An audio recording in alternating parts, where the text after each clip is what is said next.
Hello guys, this is your friend Naruto Audio Fanfics and we are back with a new fanfic. Which is what if Naruto sought true greatness? Rising with Ino, Haku and Kurotsuchi against the Red Dawn Part 1. And if you enjoy this fanfic then please press the like button and subscribe to my channel for more fanfic like this. And now let's start the fanfic. There he is. Get the demon. A loud shout came out in the dark stillness of the night. Men and women with torches and other tools they happened to pick up. Avenge the fourth. The target of their assault was none other than a recently turned, 6-year-old boy. He was kicked from the orphanage a year prior to this day. So far for one entire year he lived on the streets, finding alleyways and different training fields to sleep in. He scrounged trash cans and garbage dumps for anything to use as clothing or blankets. He ate whatever filth he could possibly find to keep himself from starving to death. He hoped there was a light at the end of this endless dark tunnel that his life was. Deep within this 6-year-old's mindscape, the demon was giving him directions. He was telling the boy where to go and how to get out. Naruto, being a 6-year-old, didn't really know who was giving him directions, but he just went with it. Only hoping that he could get away from it all.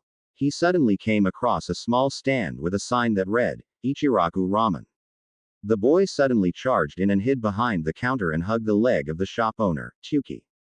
The old ramen stand owner looked down at the boy and suddenly recognized who it was. Those whisker marks were a dead giveaway. He heard of the things that his neighbors said about the boy. Some of them were quite horrendous, while others were just ridiculous, but he lived in an anti-Naruto neighborhood. He didn't want to lose any customers by allowing the boy to stay hidden, so the old man was about to raise his ramen ladle to beat the child, but he saw the deep blue eyes that this little boy had. The eyes that no child should even have. His eyes showed pain and sorrow that most adults don't even experience. The little boy was bleeding profusely, but he was alright somehow. The old man called for his 9-year-old daughter Ayame to come and take the boy to their apartment behind the stand. Chuki was suddenly met by a large crowd of people with torches and weapons. "May I help?" Chuki was rudely cut off by the leader. He glared at the ramen shop owner, but answered Chuki's question anyway. "We are looking for the demon brat Chuki." The leader slammed his fist into Chuki's counter, breaking a large part of it.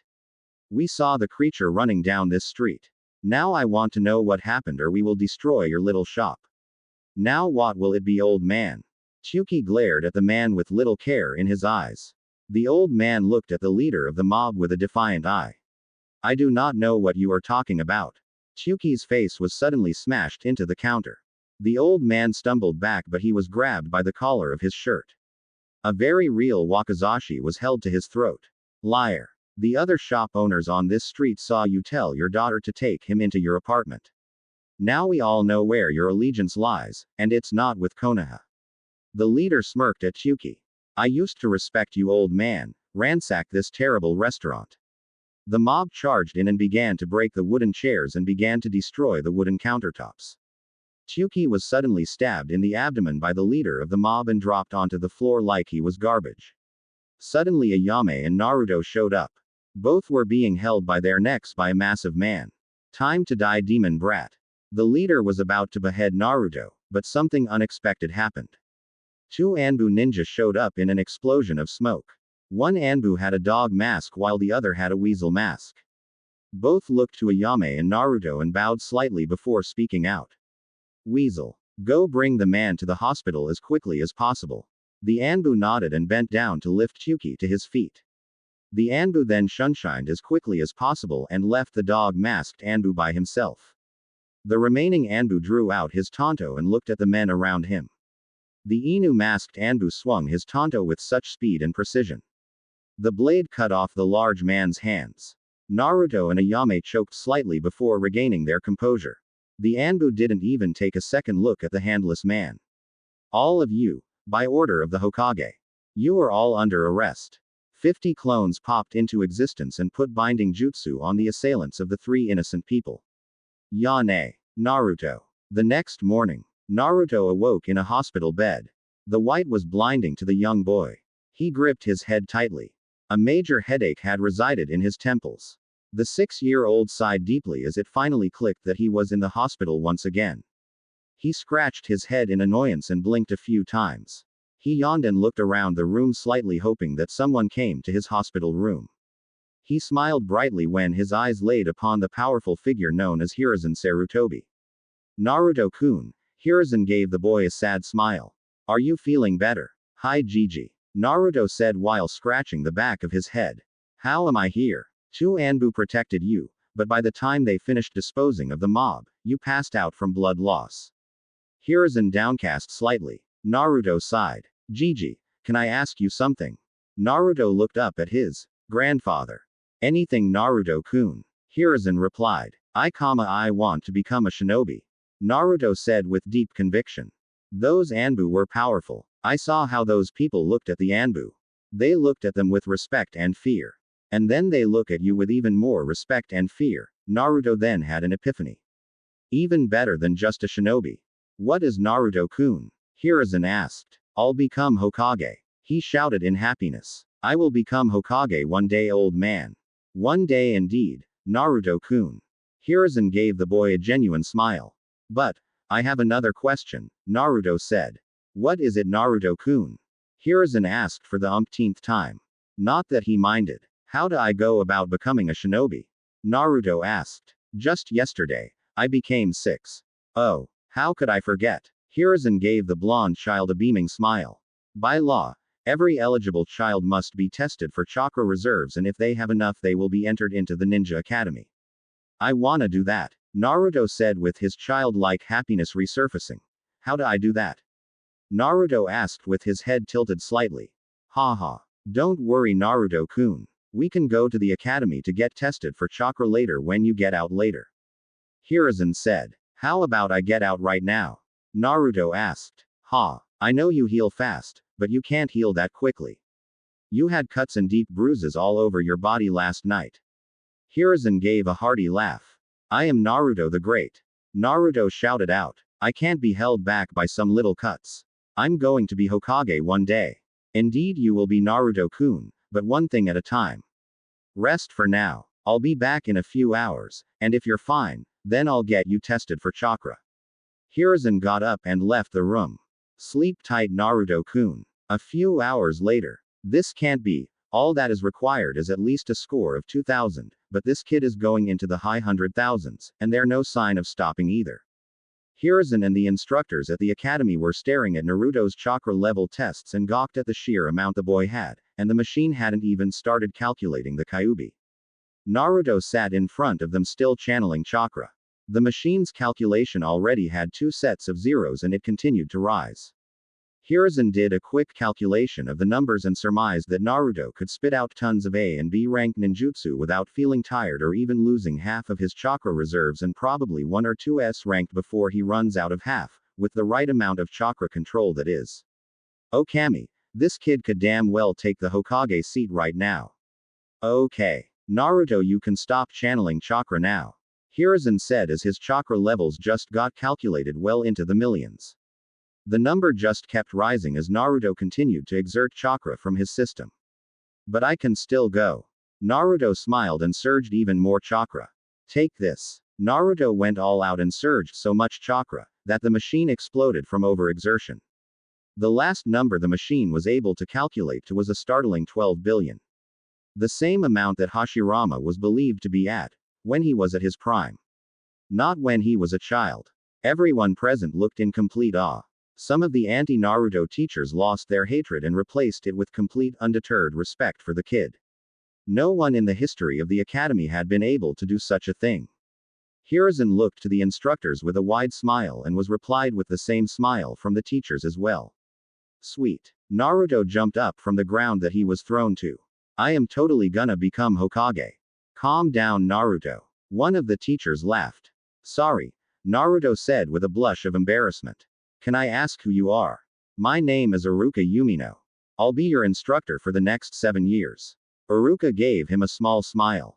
And congratulations on destroying the machine. It only cost the academy 200,000 ryo. Iruka said with a sarcastic mirth to his voice. Again, sorry. Naruto gave an embarrassed laugh. It's all right. Hiruzen said with a smile. Naruto, come on. We will go and buy supplies for you. All right, Gigi. Naruto ran up to the Hokage's side and held a small part of his robe with his small hands.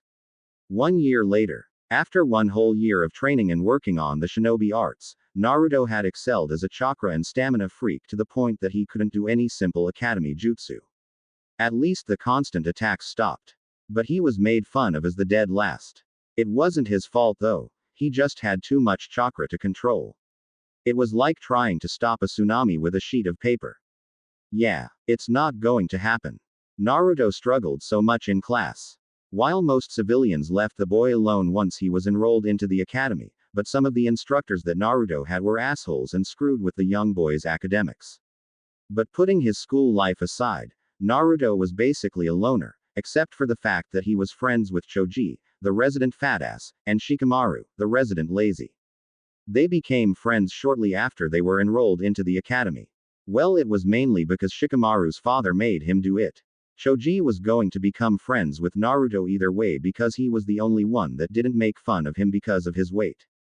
Naruto came to class late today and was forced to sit next to the all-so-popular Uchiha. Naruto didn't understand what the deal was with him. In Naruto's eyes, the Uchiha was just another kid.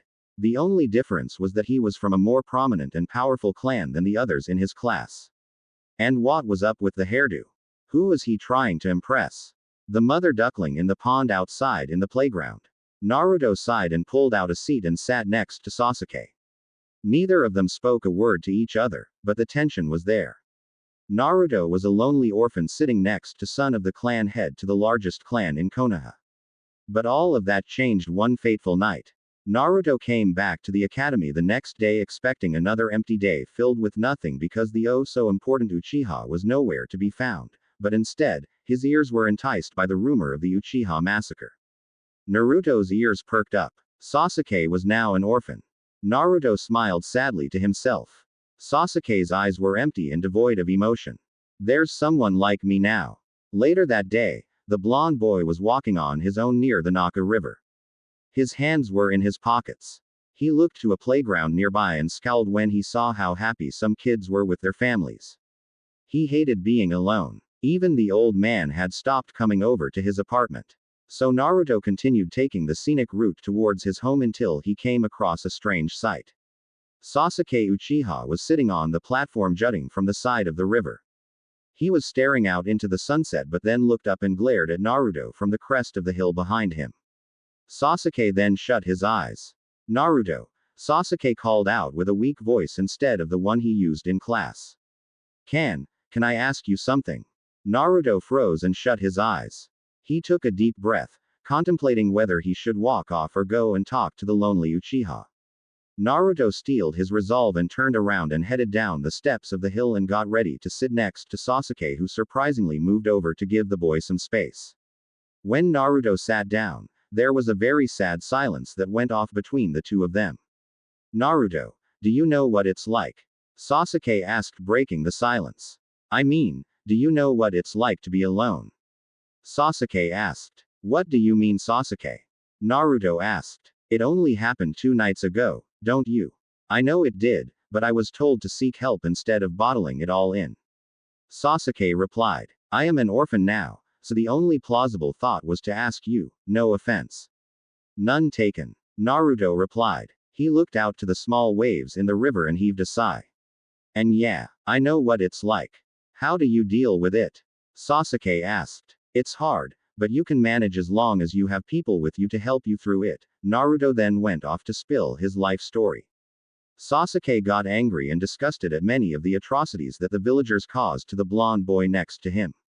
And then I blew up the chakra reading machine thingy. Naruto gave a little laugh at the memory from a year ago. And then I became friends with Choji and Shika, and then here we are now. You make it sound easy, Sasuke said. It's because I was able to get all of that off of my chest. Naruto said. Now you try. Fine. Sasuke then spilled his life story. All the way to the Uchiha massacre. Then Itachi told me, there is a great darkness ahead. Be wary, little brother. And then he hit me with a Tsukuyomi and then I woke up in a hospital the next day. Sasuke watched Naruto's reaction throughout the entire retelling of the night, and was happy that the boy got angry and felt repulsed at the same points that he himself was. Damn, Naruto looked back into the river. You actually had a family whereas I didn't. Your pain is probably worse than mine.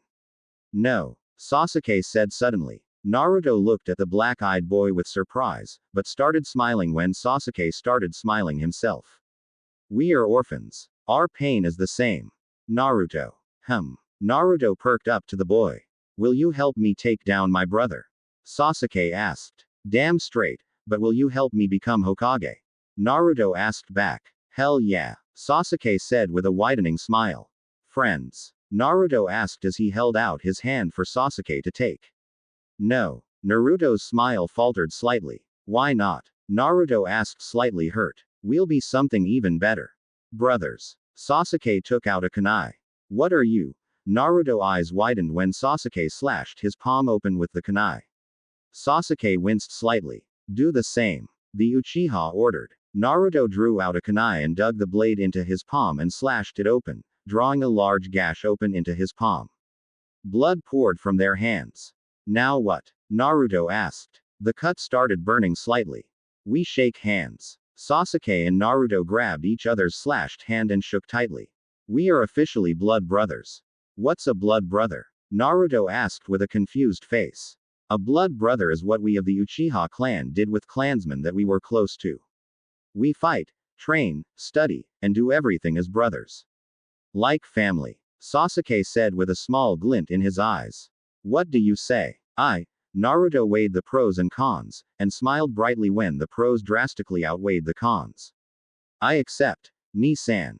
Many weeks later, Naruto was happy. He finally had a person to call brother, and said brother was rich, had a large compound, had huge training grounds, and best of all, had a massive jutsu library. He and Sasuke also ran across some stuff in Itachi's old room that ranged from huge suitcases filled with money from bounties he collected as an Anbu, to boxes of Pocky, and the best of them all for the two adolescent boys was the limited edition glass case of the Ika Ika Paradise books by Jiraiya of the Sanin. It ranged from the famous orange, all the way to almost non-existent gray. They were also in numerical order. Naruto and Sasuke smiled brightly when they opened the gray Ika Ika book. Its cover said in bold letters, Ika Ika Paradise, the Space Edition. Riku takes a spin in space. Sasuke and Naruto giggled perversely for the next few days as they read through each book. Each one filling their child minds, thus ruining their childhood completely. Their minds became that of closet perverts in one afternoon. Oh, the wondrousness that Ika Ika is. The two of them also ran across another book underneath Itachi's bed. How to Screw with People, especially Little Siblings. Are you kidding me? Sasuke and Naruto deadpanned when they saw the title. But when they opened the book, they received the greatest wake-up call of their lives. It's time to prank the shit out of people. A few years later, Naruto and Sasuke were smiling like idiots as they sat down from returning from recess. Naruto made a quick count of his classmates like he always did, but then realized that one of them was missing. He looked to Sasuke and gave him a knowing look, and they both charged outside and found that one of them was missing indeed. It was the blonde heiress that Naruto had started growing a crush on for a while. She was surrounded by a bunch of boys. She looked in distress and seemed royally pissed off. Naruto was about to charge in, but Sasuke stopped him and shook his head. Sasuke mouthed the words, "Just watch." Naruto was reluctant but nodded his head. Ino suddenly sent a haymaker punch into one of the boy's jaws and sent him flying into a tree. The rest seemed pissed off, but Ino rammed her fist into another boy and sent that boy into another behind him. Ino then jumped up and rammed her foot into another boy and brought her foot around and rocketed it into another boy's groin. Both Sasuke and Naruto covered their groins as the high-pitched scream reverberated in their ears. The unimaginable nightmares that they had after reading about Ryu getting the same punishment from Riku and Hana in the Ika Ika series.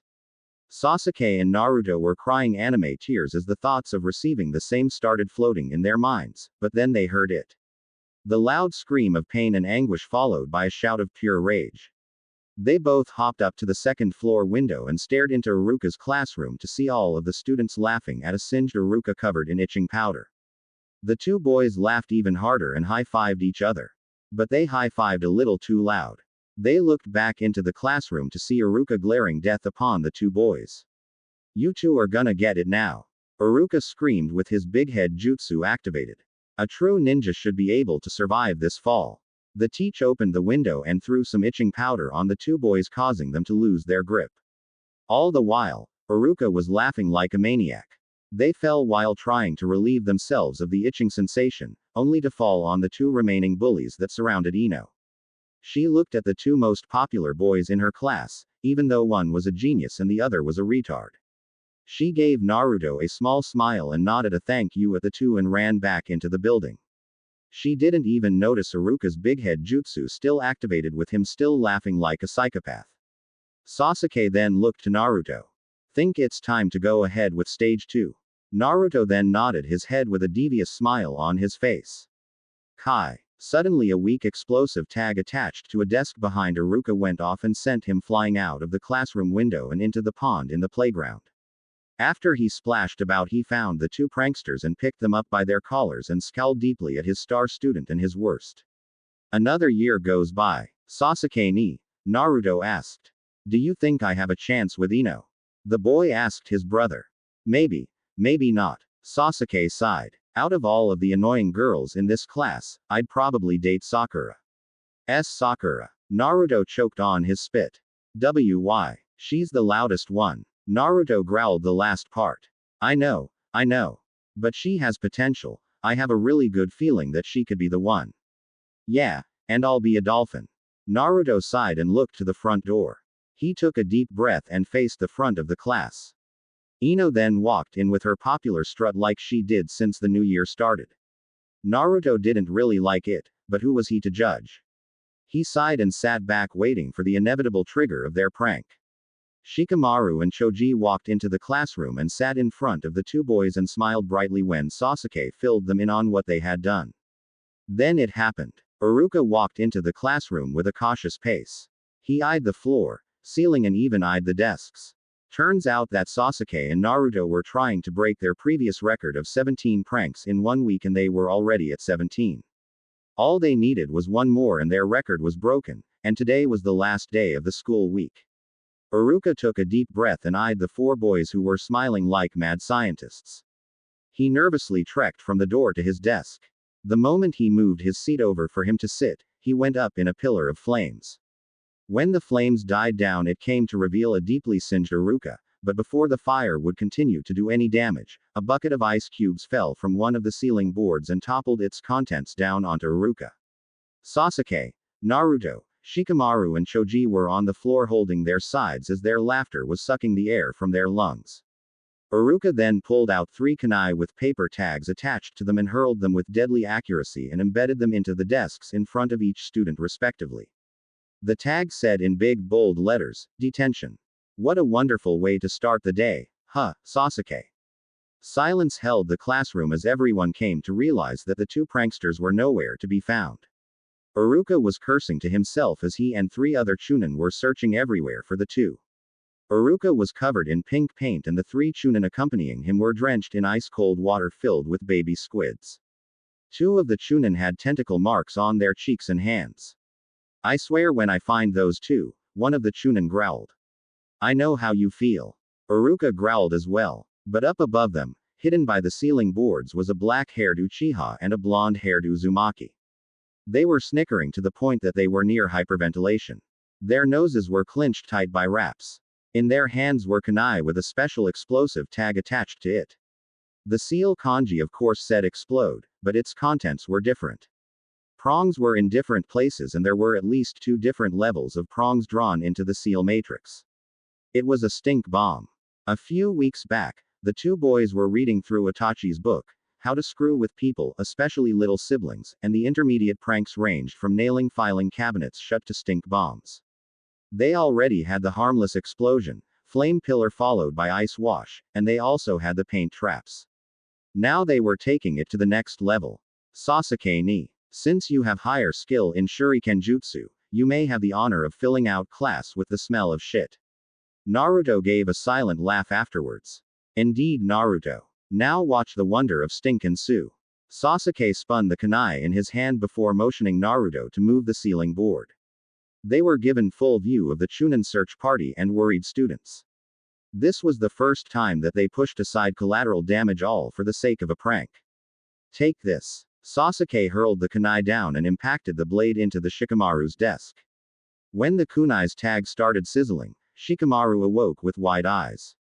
He shot a hand to his mouth, recognizing the seal matrix, and ducked under his desk. Boom. Green gas spread throughout the room, entering everyone's noses. The academy students were on the ground screaming in pain, and the chunin were on the floor covering their noses as tears formed at the corner of their eyes. They were screaming in pain. The horrid smell was too much to take. Even Sasuke and Naruto had underestimated the power of the stench. When they opened their mouths to laugh at the misfortune of their classmates, the smell had found a path into their mouths. The instant disgust they felt caused them to remove their hands from their noses, allowing even more of the smell into their bodies. Naruto and Sasuke started choking on the smell, causing them to fall through the hole in the ceiling and land onto Shikamaru's desk, right at ground zero of the gas attack.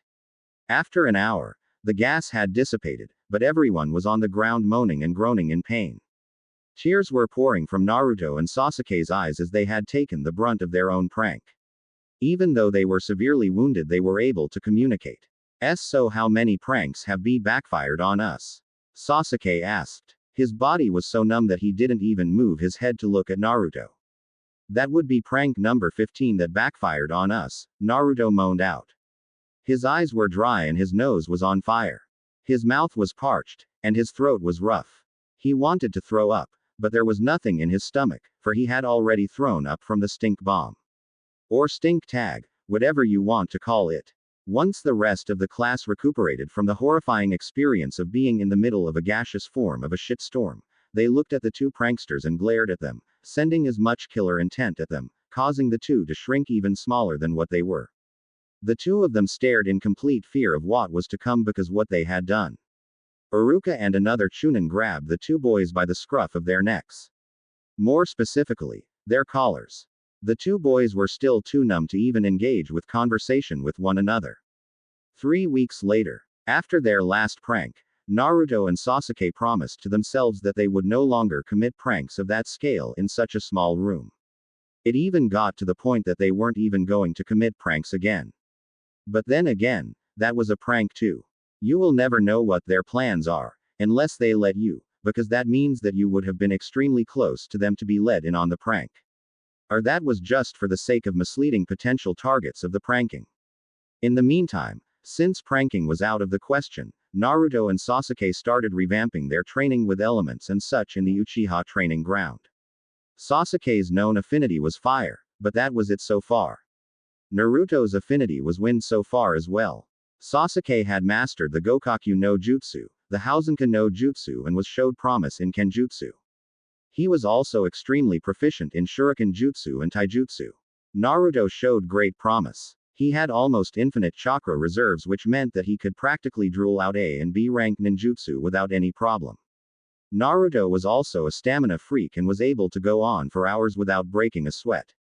Naruto may not have had the genius skill that his Uchiha counterpart did, but he was determined. Naruto worked his off to master other jutsus within the Uchiha library. During his search, he and Sasuke stumbled upon a wind jutsu. It was easily an A-rank ninjutsu. The Kazejana no Jutsu. The wind scythe technique. Naruto and Sasuke studied the effects and how to do it. The two of them dashed out of the library and toppled over each other in the training ground. Naruto quickly sped through the required hand seals and took a deep breath. Naruto spit out a large cloud of black ash. He felt his chakra sharpen each breath that trailed out of his mouth. Hidden in the cloud of ash was an arsenal of blades made from wind, slashing about, albeit weak, but it was still enough to cause some damage to the training dummies placed about in the training grounds. The two boys were amazed with the damage caused by the attack. Holy shit! Sasuke laughed. He coughed slightly though when he realized that the ash cloud was still around. Naruto, I don't think you did the jutsu right. What? Naruto wheezed. Do you think? Naruto was coughing out little clouds of ash and dust. I'm not some genius like you are. Sorry geez. Sasuke said. Anyway, Naruto said as he straightened up. They trained like that for weeks and months. Even on weekends and holidays, the two of them trained together non-stop. During all of this time, Naruto was less hated and more respected as time went. People started to see him as a person since the last loyal Uchiha was willing to hang out with him. There were still those who hated the poor boy. In the Hokage's office, Danzo, what are you doing here? Hiruzen asked with a slight sigh hidden in his voice. I have a report for you. The old war hawk said as he took a seat in front of the Hokage. Report from where, Danzo? Hiruzen said as he made a quick motion of his wrists. Suddenly, 4 Anbu came into existence and left just as quickly. The Hokage then sped through hand seals and focused up a silencing seal all across the room's different openings, windows and the door. Creases in the walls, and corners of the walls. Here. Danzo took out a large map of the Land of Lightning and rolled it out and spread it open for Hiruzen. My agents have given me a report from Hirayugai in the Land of Lightning. Danzo took out another map and spread it to reveal the entire city. Home to nearly 10 million people, the second largest city in the entire shinobi world, is also home to many crime syndicates that are ripe for manipulation. Hiruzen narrowed his eyes. These criminals are just a means to an end. I am not saying that we endorse what they are doing, but instead we, how do I say this, exploit what we have been given. Danzo gave the faintest sign of a smile. If you allow me to train more recruits for the root program, we can have a perfect information source in the Land of Lightning, and also we'll have a perfect bridge between us and the criminal underworld. Hiruzen looked up when Danzo leaned in. We could locate Orochimaru. Many weeks later. Naruto. Sasuke said flatly. But the duck-haired boy received no reply. Naruto. Still no reply. Dobi. Sasuke slammed his hands onto the desk he shared with the blonde. Oh. Naruto said as he snapped his head over to look at Sasuke.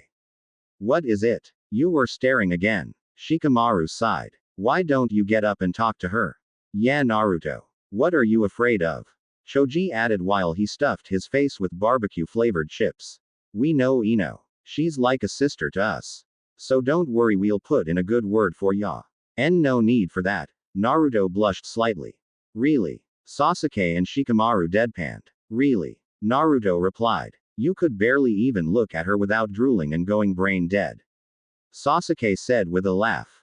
You'll need something to kick-start the conversation, and I doubt staring will do the trick. Why don't you talk to Sakura more instead of just letting her rub up all over you? Naruto growled. She needs to impress me first. Sasuke said with a smirk. Bah. The other 3 boys groaned out loudly. Uchihas. All right, Claw. Iruka said with a smile, but he was suddenly launched from his footstep by an exploding air tag, causing him to collide with his desk, that just so happened to have a cake. The instructor collided with the cake face first. Naruto and his group of friends were on the desks cracking up like no tomorrow. Naruto was wheezing. Sasuke fell out of his seat. Shikamaru was leaned back in his seat and Choji was holding his sides. All 4 of them were going to get it this time. You 4 are getting detention. Iruka screamed with his big head jutsu. Again. After learning about pointless things like why shinobi wear baggy clothing and why sandals are worn instead of shoes, the 4 boys were sitting in silence in the detention room. But they were suddenly accompanied by another boy. Kiba Inuzuka. Kiba. The 4 boys called out.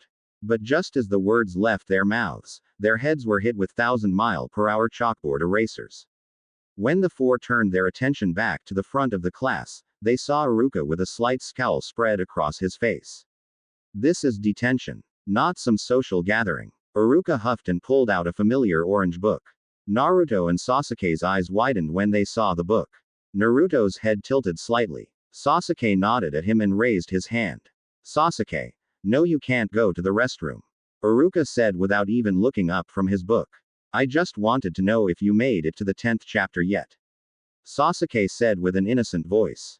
Iruka's face turned beet red as a large perverted smile spread across his scarred face. His eyes widened when Naruto pulled out a maroon book and Sasuke pulled out a blue book. Iruka shut the orange book in his hands and looked at the 2 boys. What are you 2 reading? Iruka said while he narrowed his eyes. Lost at Sea Edition. Sasuke said. Lost Island Edition. Naruto replied without looking up.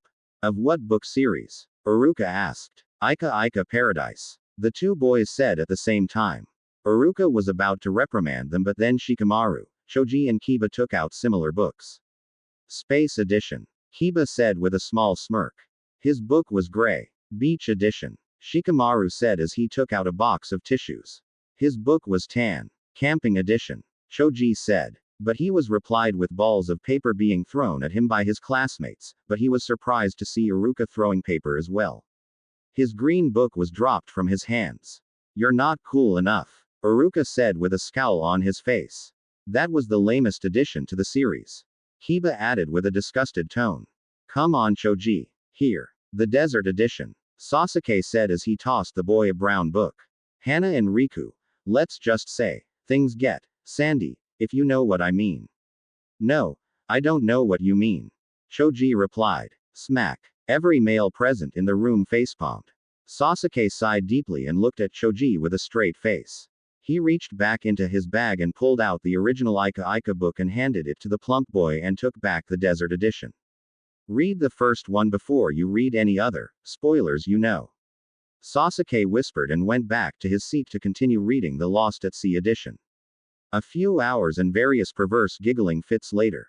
The perverts of the detention room got so caught up in what they were reading that they didn't notice the sun going down in the distance. They became so engrossed with what they were reading that they didn't get out of detention until it was 9 at night. Iruka knew he was going to get a mouthful from his boss.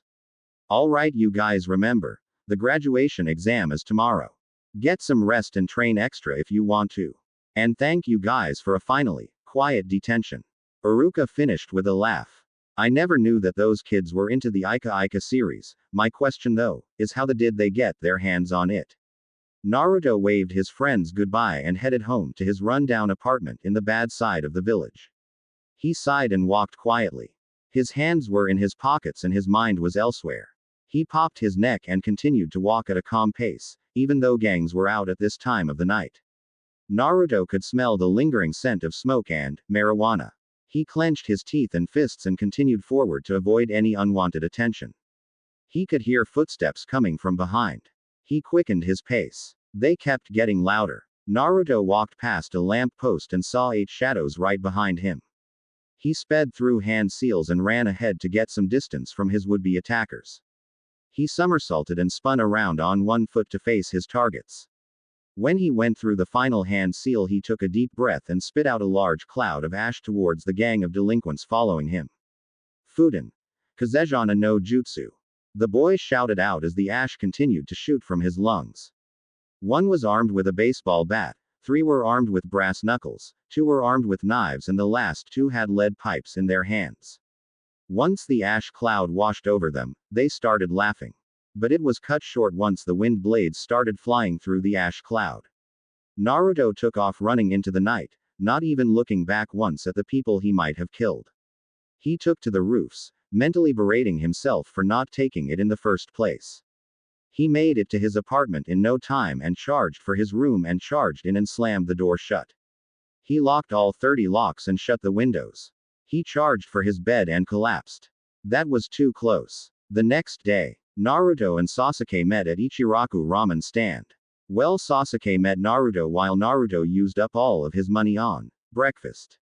Naruto had finished downing his 15th bowl and smiled at the 2 chefs. Thank you Gigi, Ayame ne-chan. Naruto shouted in excitement. You two are the best. Naruto lifted his final bowl and slurped the ramen broth clean from its container. Naruto reached out and grabbed Sasuke's wallet and pulled out 2,000 Ryo notes and slammed them on the counter and headed out towards the academy. I swear you're an idiot. Sasuke growled, slightly breaking the comfortable silence. Naruto looked over at Sasuke and found that his wallet seemed to be crying. It was empty. Not even dust bunnies resided in there. You used up all of my money on ramen runs. Naruto looked up to see Sasuke was crying as well. Dude, it's just money, Naruto said while placing a hand on his shoulder. It's my money. I wanted to use it for ramen too. Sasuke started whining like a 3-year-old girl. People were looking at the 2 boys with a weird look. Are those 2? An older girl whispered to her friend. Gay. I don't even know, her friend replied. The Uchiha is acting extremely weird. How could you do this to me? Sasuke whined loudly, making a large scene. It was my money. Naruto shut his eyes and slapped the Uchiha across the face, knocking him back to reality. Naruto's handprint was burned into Sasuke's pale cheek. It was a long silence. The demon boy just bitch slapped the Uchiha. Sasuke's left eye twitched slightly. Then it was the entire left side of his face. Then everything happened in such a quick blink of an eye. Soon enough, Naruto was on top of Sasuke, wailing on the Uchiha's face. Naruto raised his fist again and smashed it against Sasuke's forehead. People were cheering for the fight to continue distracting Naruto. Sasuke flipped the boy over to where it was Sasuke that was on top and not Naruto. The black-haired boy gave Naruto the same treatment that he had received not even a second before. At the academy, Iruka walked with the caution of a cat. He was on all fours with his eyes narrowed. His students looked at him with terrified looks. I think Sensei finally snapped, Kiba said as he and Akamaru sunk into their seat. I feel uncomfortable watching Iruka-sensei do this, Ino said as she backed into her seat more. Iruka paid no attention to what his students were thinking. To him, it was a game of cat and mouse. It was catch or be caught. He was tired of being caught in their pranks. He didn't care if he had bonded with the two boys the night before over literary. Those two were devious children waiting to strike. Like the way shinobi should be. Suddenly, the classroom door shot open and in walked three people. One Chunin and two extremely beat-up academy students. Naruto's right eye was swollen and his jumpsuit jacket was matted and torn up. He was holding it with his right hand, revealing the muscles he kept hidden, causing many girls to gasp and blush. Sasuke's left cheek was purple and black, and his shirt was ripped open in some parts revealing muscles in certain areas. Blood was on both of the boys' clothing. They limped over to their desks, but didn't sit down. The Chunin walked down to the front of the class and gave everyone a smile, but gave a hidden scowl to Naruto. The Chunin was named Mizuki. All right, Naruto, Sasuke. Take your seats, Iruka said from his position on the ground. Why yeah, Naruto hissed in pain. We'd rather not, Sasuke finished. The two of them were leaning on the backs of their seats. We got in a little scuffle with one another on the way here. Boys. Ino huffed and shook her head. Every girl did. All right, do you two need to go to the nurse? Iruka asked. Nah, no thanks. We wouldn't miss the test for the world. Sasuke said with a small smile. We both still have chakra. All right, then let's get this test started. Iruka said. Sasuke, come down. The boy limped down the steps and stood in front of his sensei with a look of painful confidence. Sasuke winced slightly but kept a straight face. All right. Do a transformation technique, Iruka said as he looked up from his clipboard. Sasuke shakily brought up the ram seal and channeled chakra, transforming into another Iruka. After the instructors made a quick overview of the henge, they nodded and put their marks onto their clipboards. Sasuke then proceeded to dispel the jutsu and reverted back to his normal self. Very good Sasuke. As expected. Now on to the kawarimi. Mizuki said. Sasuke nodded his head and replaced himself with Naruto. The blonde plopped onto the ground while Sasuke was seated in Naruto's seat. Naruto struggled to get up. Sasuke then replaced with Naruto once again, but Naruto was now on the desk with his butt up in the air, only a couple of inches away from Ino's red face. Sasuke giggled slightly and turned his attention back to his teachers. Funny, Iruka said in between giggles. Anyway, on to the final part of the test. The bunshin. Suddenly all pain was forgotten for both Naruto and Sasuke. Oh, Sasuke said in his mind. Single quote comma dot single quote. Naruto groaned in his mind. His chakra control was only good enough for henge and the kawarimi, but there wouldn't be enough chakra control in the world for him to do a simple bunshin. Sasuke looked back to Naruto and gave a slight frown. He nodded his head anyway and formed the ram hand seal and focused enough chakra to create a movable bunshin. The clone turned and winked at the resident pink-haired banshee before dispelling, causing a massive uproar of fangirls. Naruto took out earplugs and stuffed his ears with them. He glared at Sasuke as he walked up the steps with a smug look on his face. All right, up next is. A few people later, it was Naruto's turn. He walked up to the front and dived right into it without needing Iruka's instruction. Naruto instantly transformed into the fourth Hokage. He smiled at Iruka and dispelled the jutsu, wanting to get the test over as quickly as possible. Iruka was about to open his mouth to tell him to get the next jutsu ready, but Naruto beat him to the punch line first. Naruto switched with Iruka, and switched with a log outside and then switched with Iruka from outside and reappeared back inside in his previous spot. Mizuki was slack-jawed and almost dropped his clipboard. Hell, the entire class was slack-jawed. Ino especially was. Interesting, Ino thought with a small blush and the faintest form of a smile. Now, Mizuki said with a small smile. For the Bunshin. Naruto took a deep breath and sighed deeply. He stretched and threw up the ram hand seal and started forcing chakra out of his body in tsunamis. As expected, Naruto used at least 500% more than the required amount of chakra to perform the Bunshin jutsu perfectly. Ino tilted her head slightly and shrugged. Pop. I'm sorry Naruto, but you failed this test. Mizuki said just as Iruka entered the classroom. He sighed when he saw the Bunshin that Naruto created. The poor boy collapsed onto the floor. He was breathing hard and looked exhausted. It was a loopy, gray and dead Bunshin. Its arms were like floating noodles, and its head was flat. Its left eye was in its ear and its right eye was in its forehead, giving the already appalling clone a more grotesque look. One of Naruto's classmates threw up after looking at the clone. It's okay Naruto, we'll find a way to get you to pass, Sasuke said as he wrapped Naruto's arm over his back. After class, Naruto sat on his swing with Sasuke leaning against the tree that the swing hung from. Naruto was brooding much like how Sasuke used to. He had failed the graduation exam again. What more could he do? Naruto took a deep breath and sighed for the umpteenth time that day, no, that hour. Naruto was depressed and no matter how hard Sasuke tried to cheer Naruto up, nothing would work. Even Kiba, Shikamaru and Choji tried to, but nothing worked. Yo, Naruto, I'm going home now. Be safe bro and good luck. Sasuke said with a frown. Once everyone left the courtyard of the academy, Naruto was suddenly approached by the white-haired instructor from his class. Naruto. The Chunin called out. Hi, Mizuki-sensei. Naruto asked. I have a proposition for you. Naruto's ears perked up at this.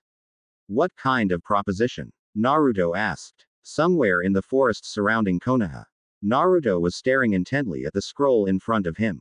It was fairly easy to get seeing as how all he had to do was go off into his Warok no Jutsu state. Naruto mentally facepalmed when he realized how many perverts were in his village. He shook his head and yawned. He threw up a cross-hand seal and focused chakra through the seal. Suddenly a few pops could be heard going off next to Naruto. They all looked at Naruto with aloof expressions. One reached out and tapped Naruto's arm, snapping him from his surprised state at perfect clones. Naruto smiled brightly at them. Kit. Naruto's eyes widened when the voice vibrated within his mind. The clones popped out of existence when his concentration broke with them. Who's there? Naruto asked out. Listen to me. Do not trust that bastard Mizuki.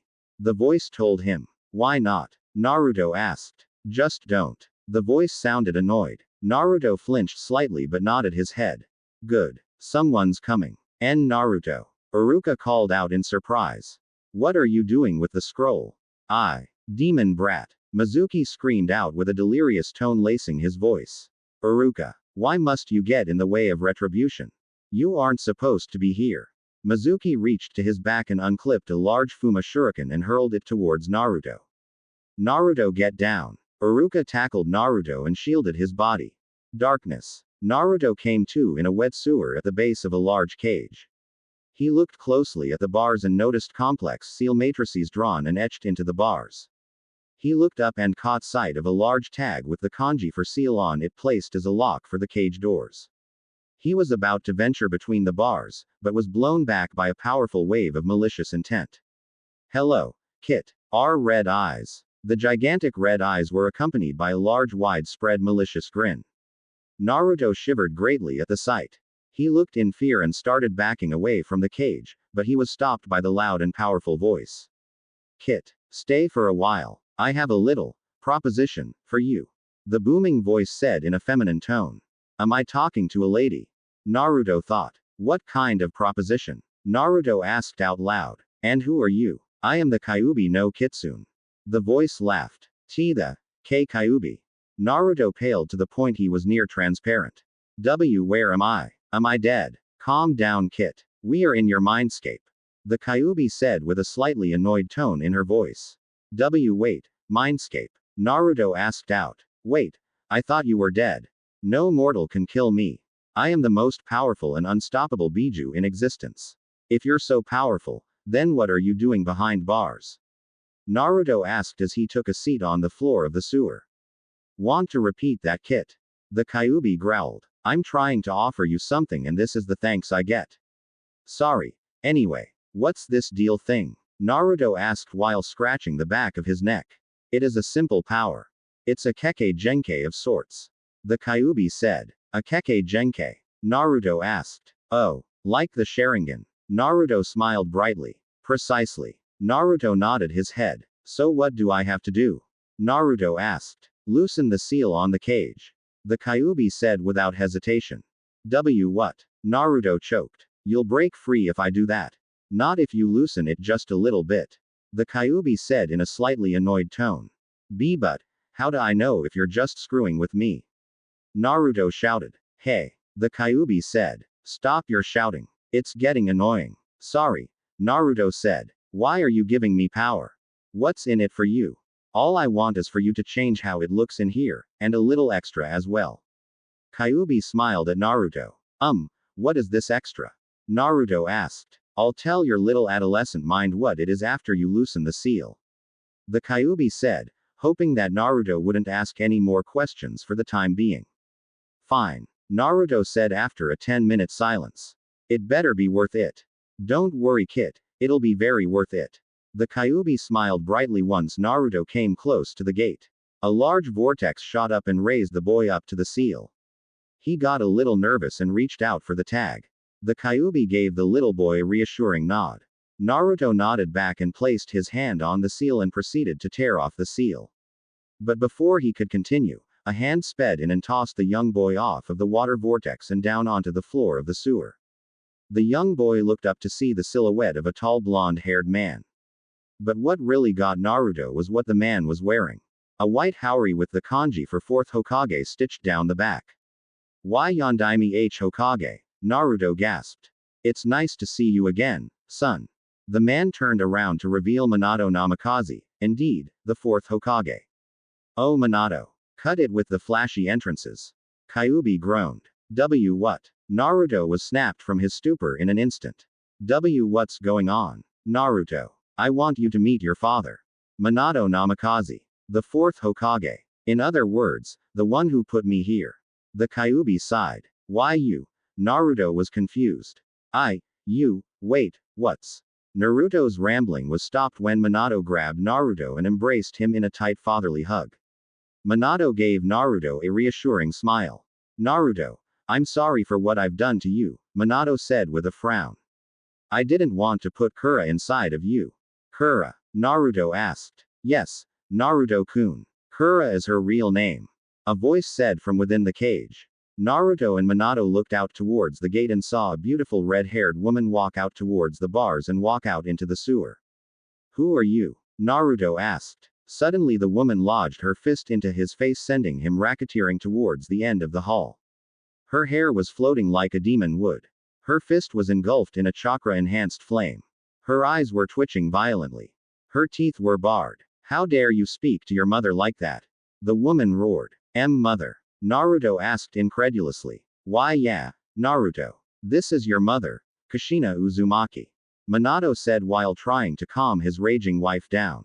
She was known as the Red Hot Habanero, and I'm pretty sure you know why. Kushina growled as she started to calm down. I'm sorry, I had no idea, Naruto said. So, what are you two doing here? We changed the seal to allow us to speak to you when the seal becomes undone. Well, that's what I did. Minato said. I altered the seal to allow myself to freely speak with my baby boy. Kushina grabbed Naruto and embraced him with the tightest hug possible. Until your 16th birthday. Why 16th? Naruto asked with a slight frown on his face. That was all the chakra I had left, Kushina said. Now that introductions are over, can we please get back to what we were doing originally? Kura said with an annoyed tone. Yes, Kit. My name is Kura. Call me whatever you want, but just know that I can kick your no matter what you try to do. Sure. Naruto said with a slightly confused face. Good. Anyway, The Kekkei Genkai that I am going to give you will enhance your senses. All of them. Sight, smell, touch, hearing and taste.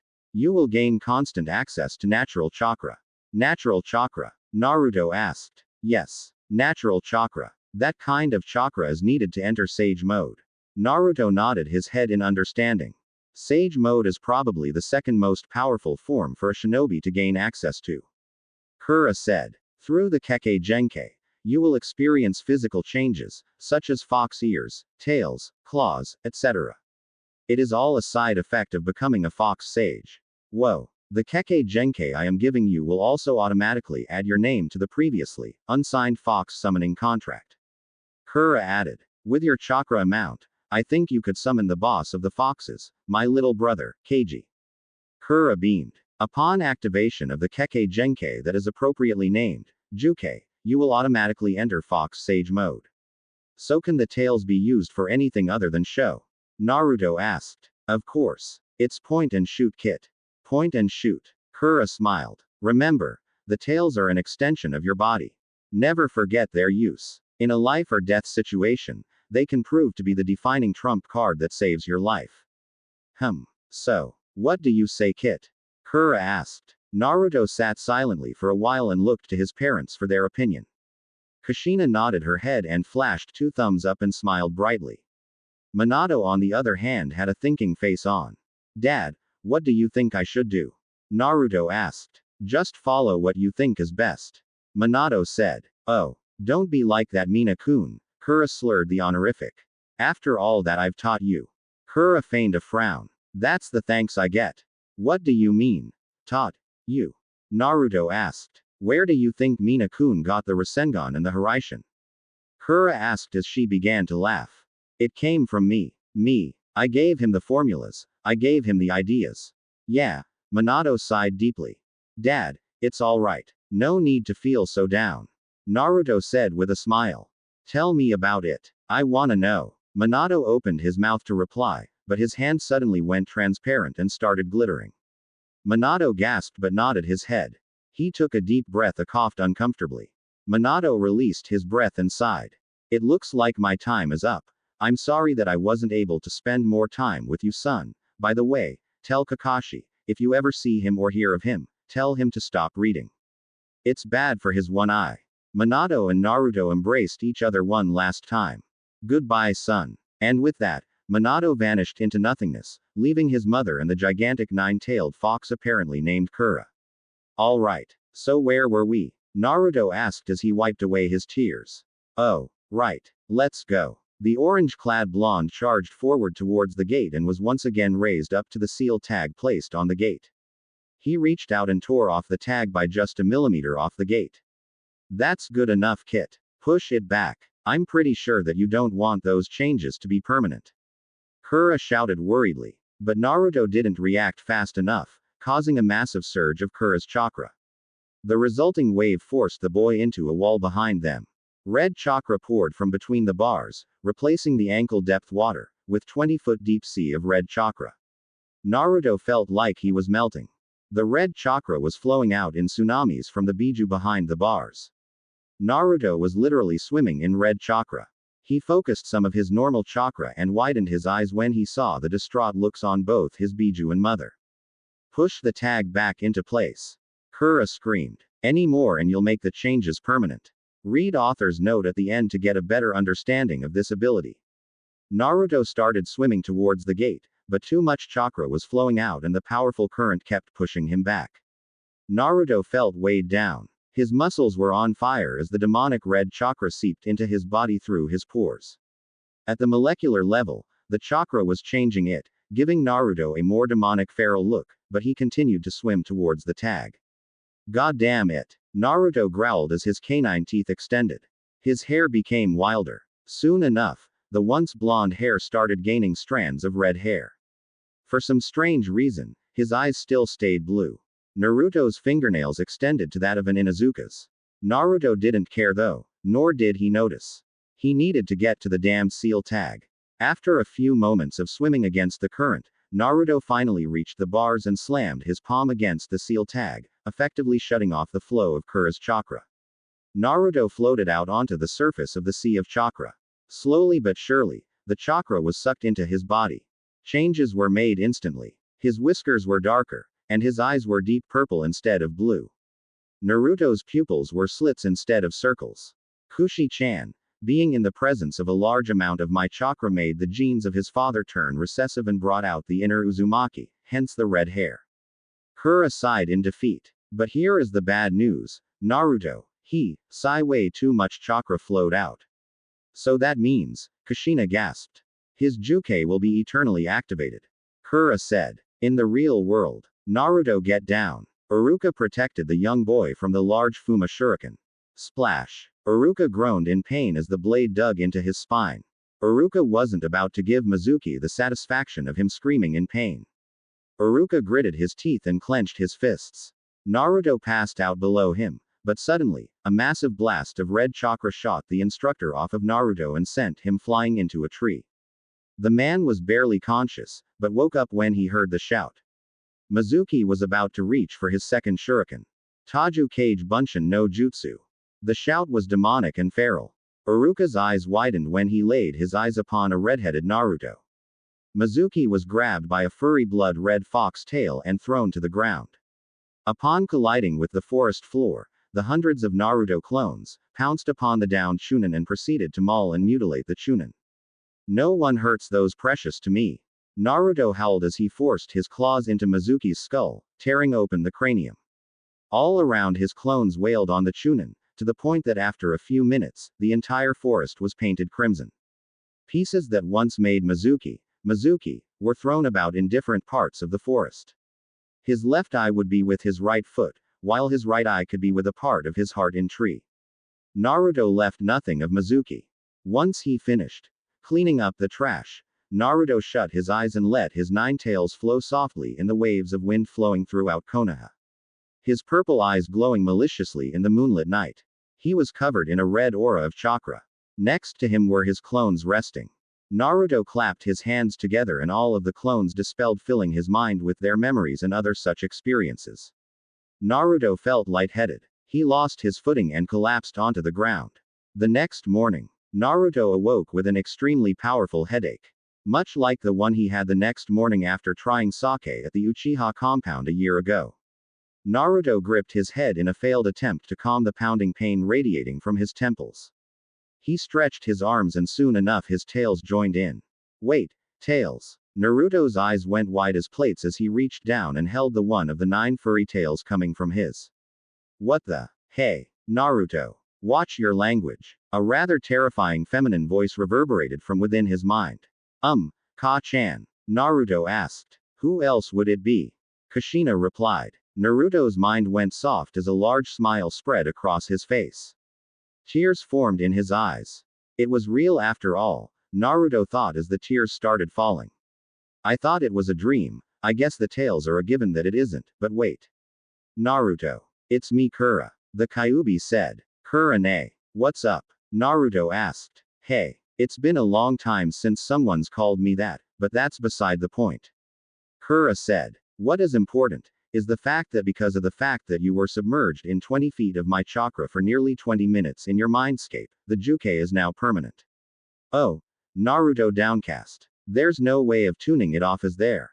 Sadly, there isn't. Adding more of my chakra will probably turn you into a demon, and taking out my chakra will kill you. You're stuck with it, Kit. Kura sighed. Oh well, at least I look awesome.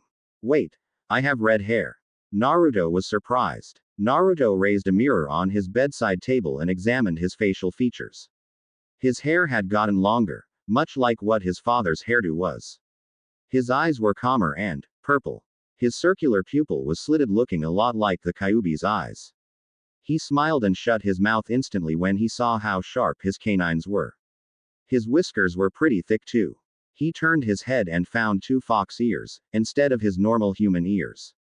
Holy shit, Naruto gasped. Wait, what's with my voice? Naruto shrugged and continued examining his new body. He also seemed taller. Once he gets measured, he'll find that he is actually 2 inches taller than what he previously was. He smiled and flashed his teeth.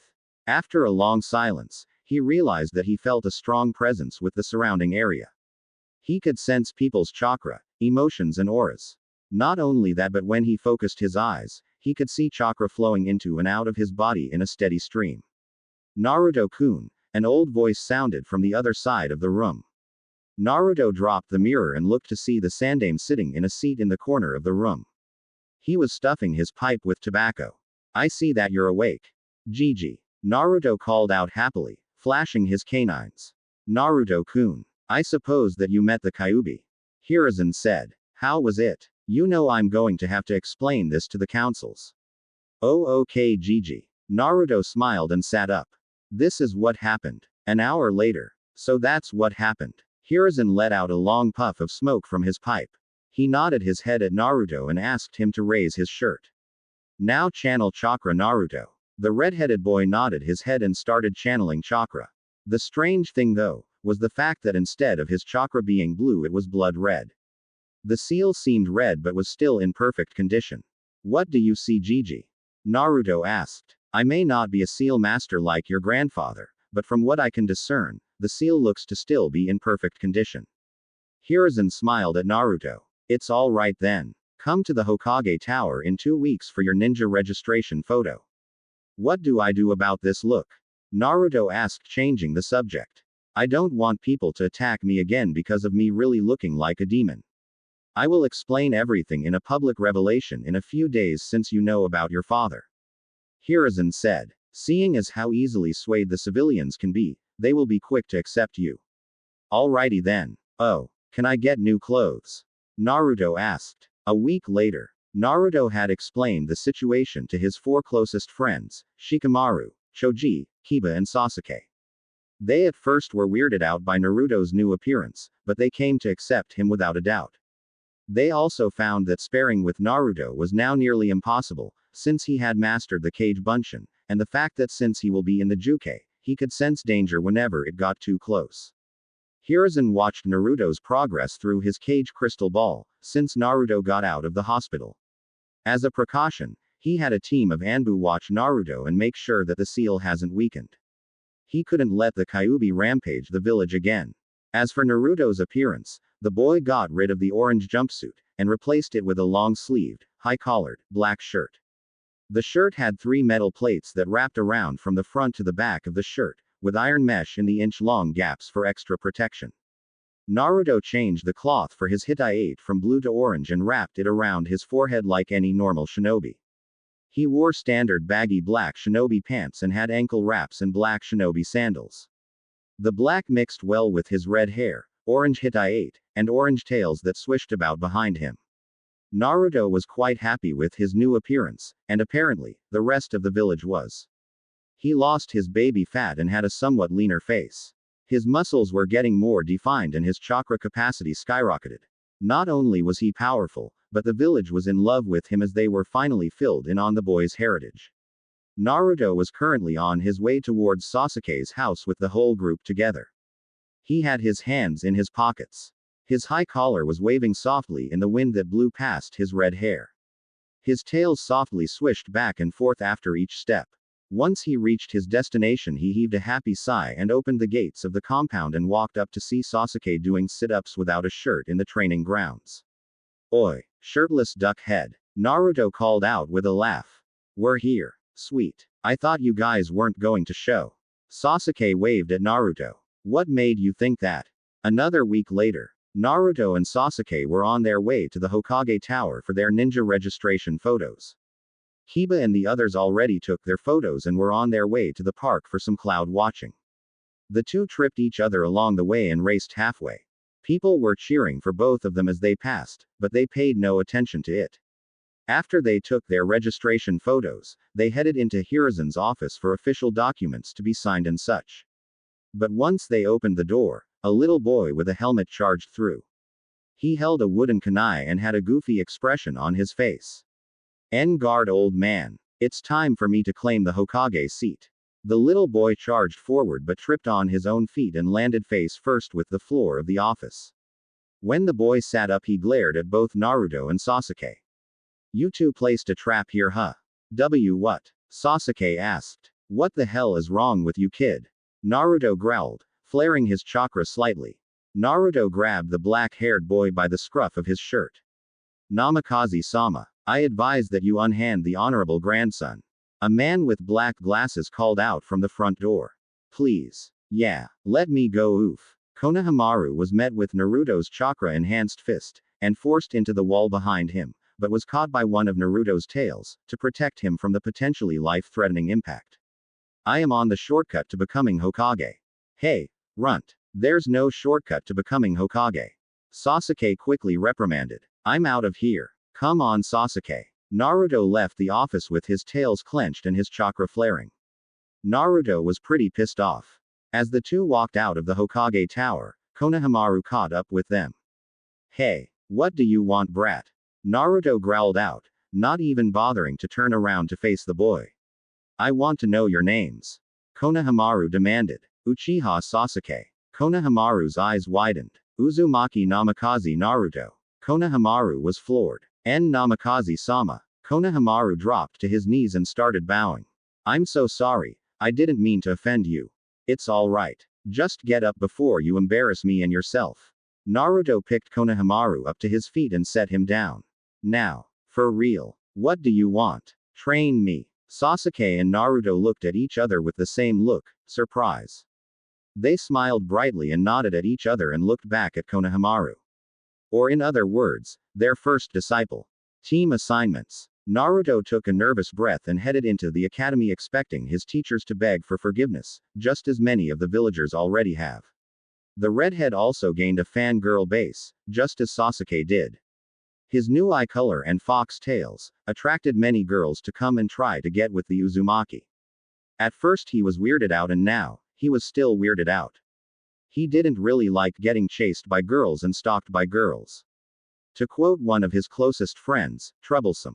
Naruto opened the classroom door and silently made his way to his desk next to his group of friends. He sat next to Sasuke and stretched his arms, causing his tails to stretch with him. His ears twitched slightly, causing many girls to giggle at how cute the boy looked. Naruto's tails wagged when he was laughing with his friends, and his tails tensed when one of his friends said something that pissed him off. Many girls were mesmerized by his purple-blue eyes. The long slit like the Inuzuka kept many girls staring. Naruto made sure to keep his attention away from such distractions. Many girls were starting to admire Naruto and many gawked at how muscled he actually was. Even though he was 12, he was supposed to be a shinobi, and shinobi were supposed to be strong, right? Naruto was suddenly shoved from his seat by the ever-lovable pink-haired Banshee. She and a large group of girls converged on Sasuke, each one giggling out the Uchiha's name. Each one wanting Sasuke for their own. But at least out of all of these girls, Sakura had the most potential. Sasuke looked over to Naruto to see him taking a seat next to a blonde girl. Who else is blonde in our class? Sasuke took a moment to think. Since Naruto is no longer blonde then, oh shit. Naruto is sitting next to Ino. Sasuke started smiling brightly. Is this seat taken? Naruto asked politely. Nah. Take it. Ino replied. But when she looked up to see who it was, she was instantly caught into the spell that Naruto's purple-blue eyes were. Nice eye color. Really? You think so? Naruto asked with a slight blush on his cheeks.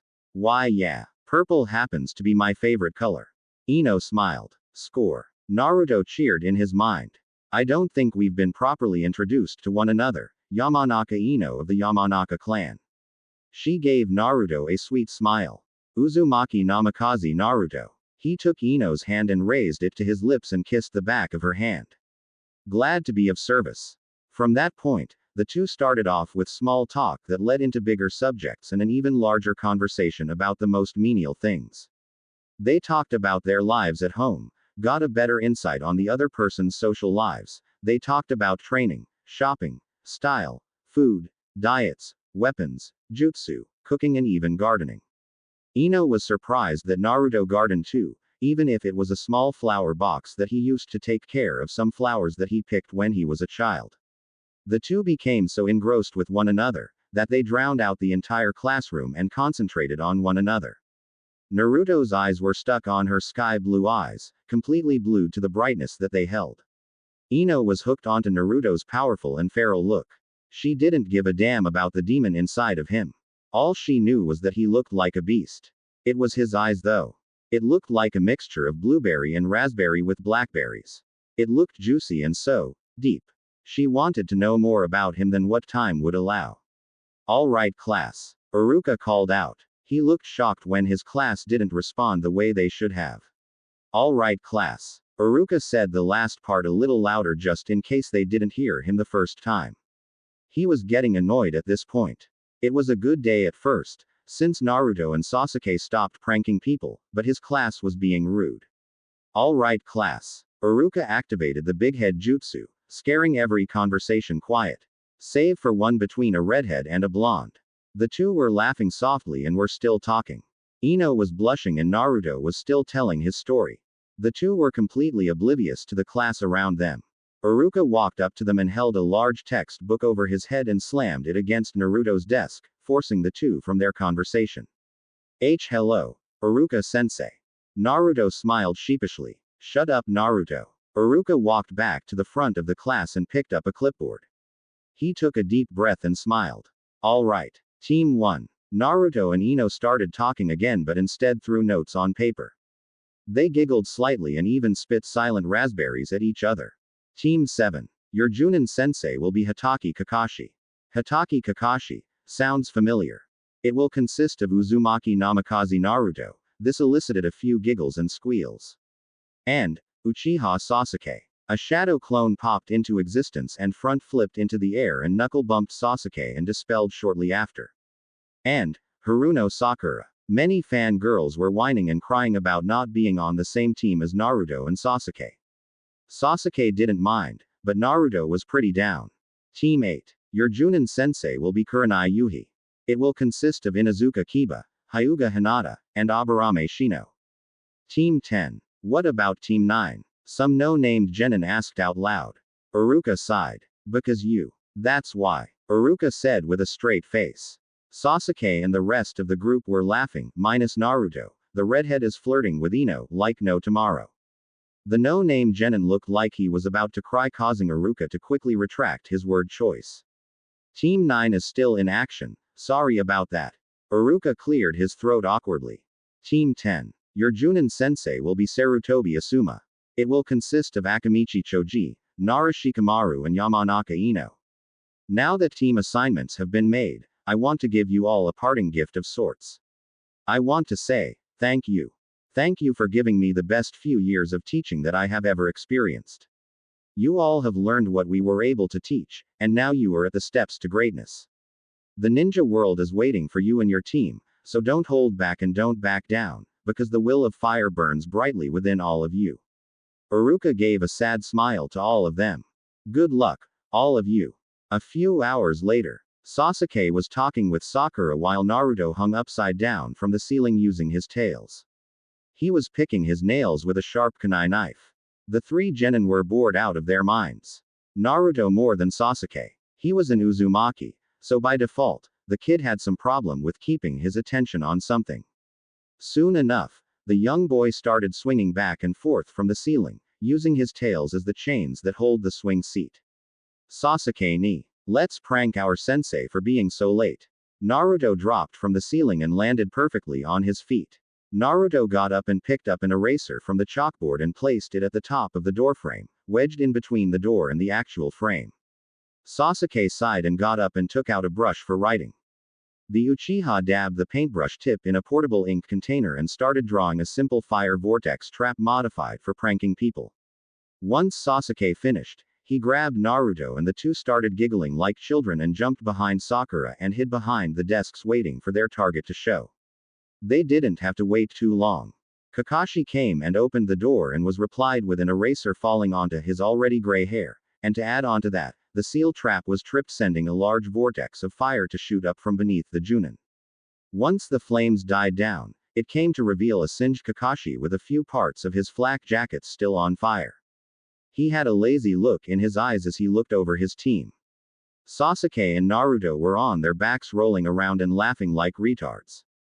Sakura was growling and had a look that spelled murder. Kakashi sighed and made one more overlook of his team. My first impression is that I hate all of you. Kakashi took a deep breath and looked up to the ceiling. Meet me on the roof. Dude, Sasuke mumbled over to Naruto as the three made their way up the stairwell to the roof. This guy is weird. I know, right? The redhead replied. Naruto cracked his knuckles and popped his neck. What if he wants to kick our asses? Ha, I highly doubt he'll be able to. Sasuke smiled. The last Uchiha, the son of the Yondaime working together as a team, who could stop us? A full-fledged Junin can. Kakashi said in a flat tone. The three genin awkwardly walked up and stood in a single file line in front of Kakashi. He was leaning against the railing with a bored expression on his face. Well, sit. Kakashi said it more like a question. Okay. Now that we are comfortable and sitting, how about we introduce ourselves? After looking amongst his students for a few seconds, he huffed. I guess I'll go first. My name is Hatake Kakashi. I have many likes and not many dislikes. I don't have any hobbies that I can think of, and my dreams are none of your business. Kakashi then proceeded to eye smile at the three genin. Pinky. Your turn. My name is Haruno Sakura. My likes are. She proceeded to squeal and take not so subtle glances at Sasuke. And training to get stronger. My dislikes are Naruto and Sasuke at times. Both boys raised an eyebrow. And my ultimate dream, she made the loudest squeal she has ever made. Her face was completely red.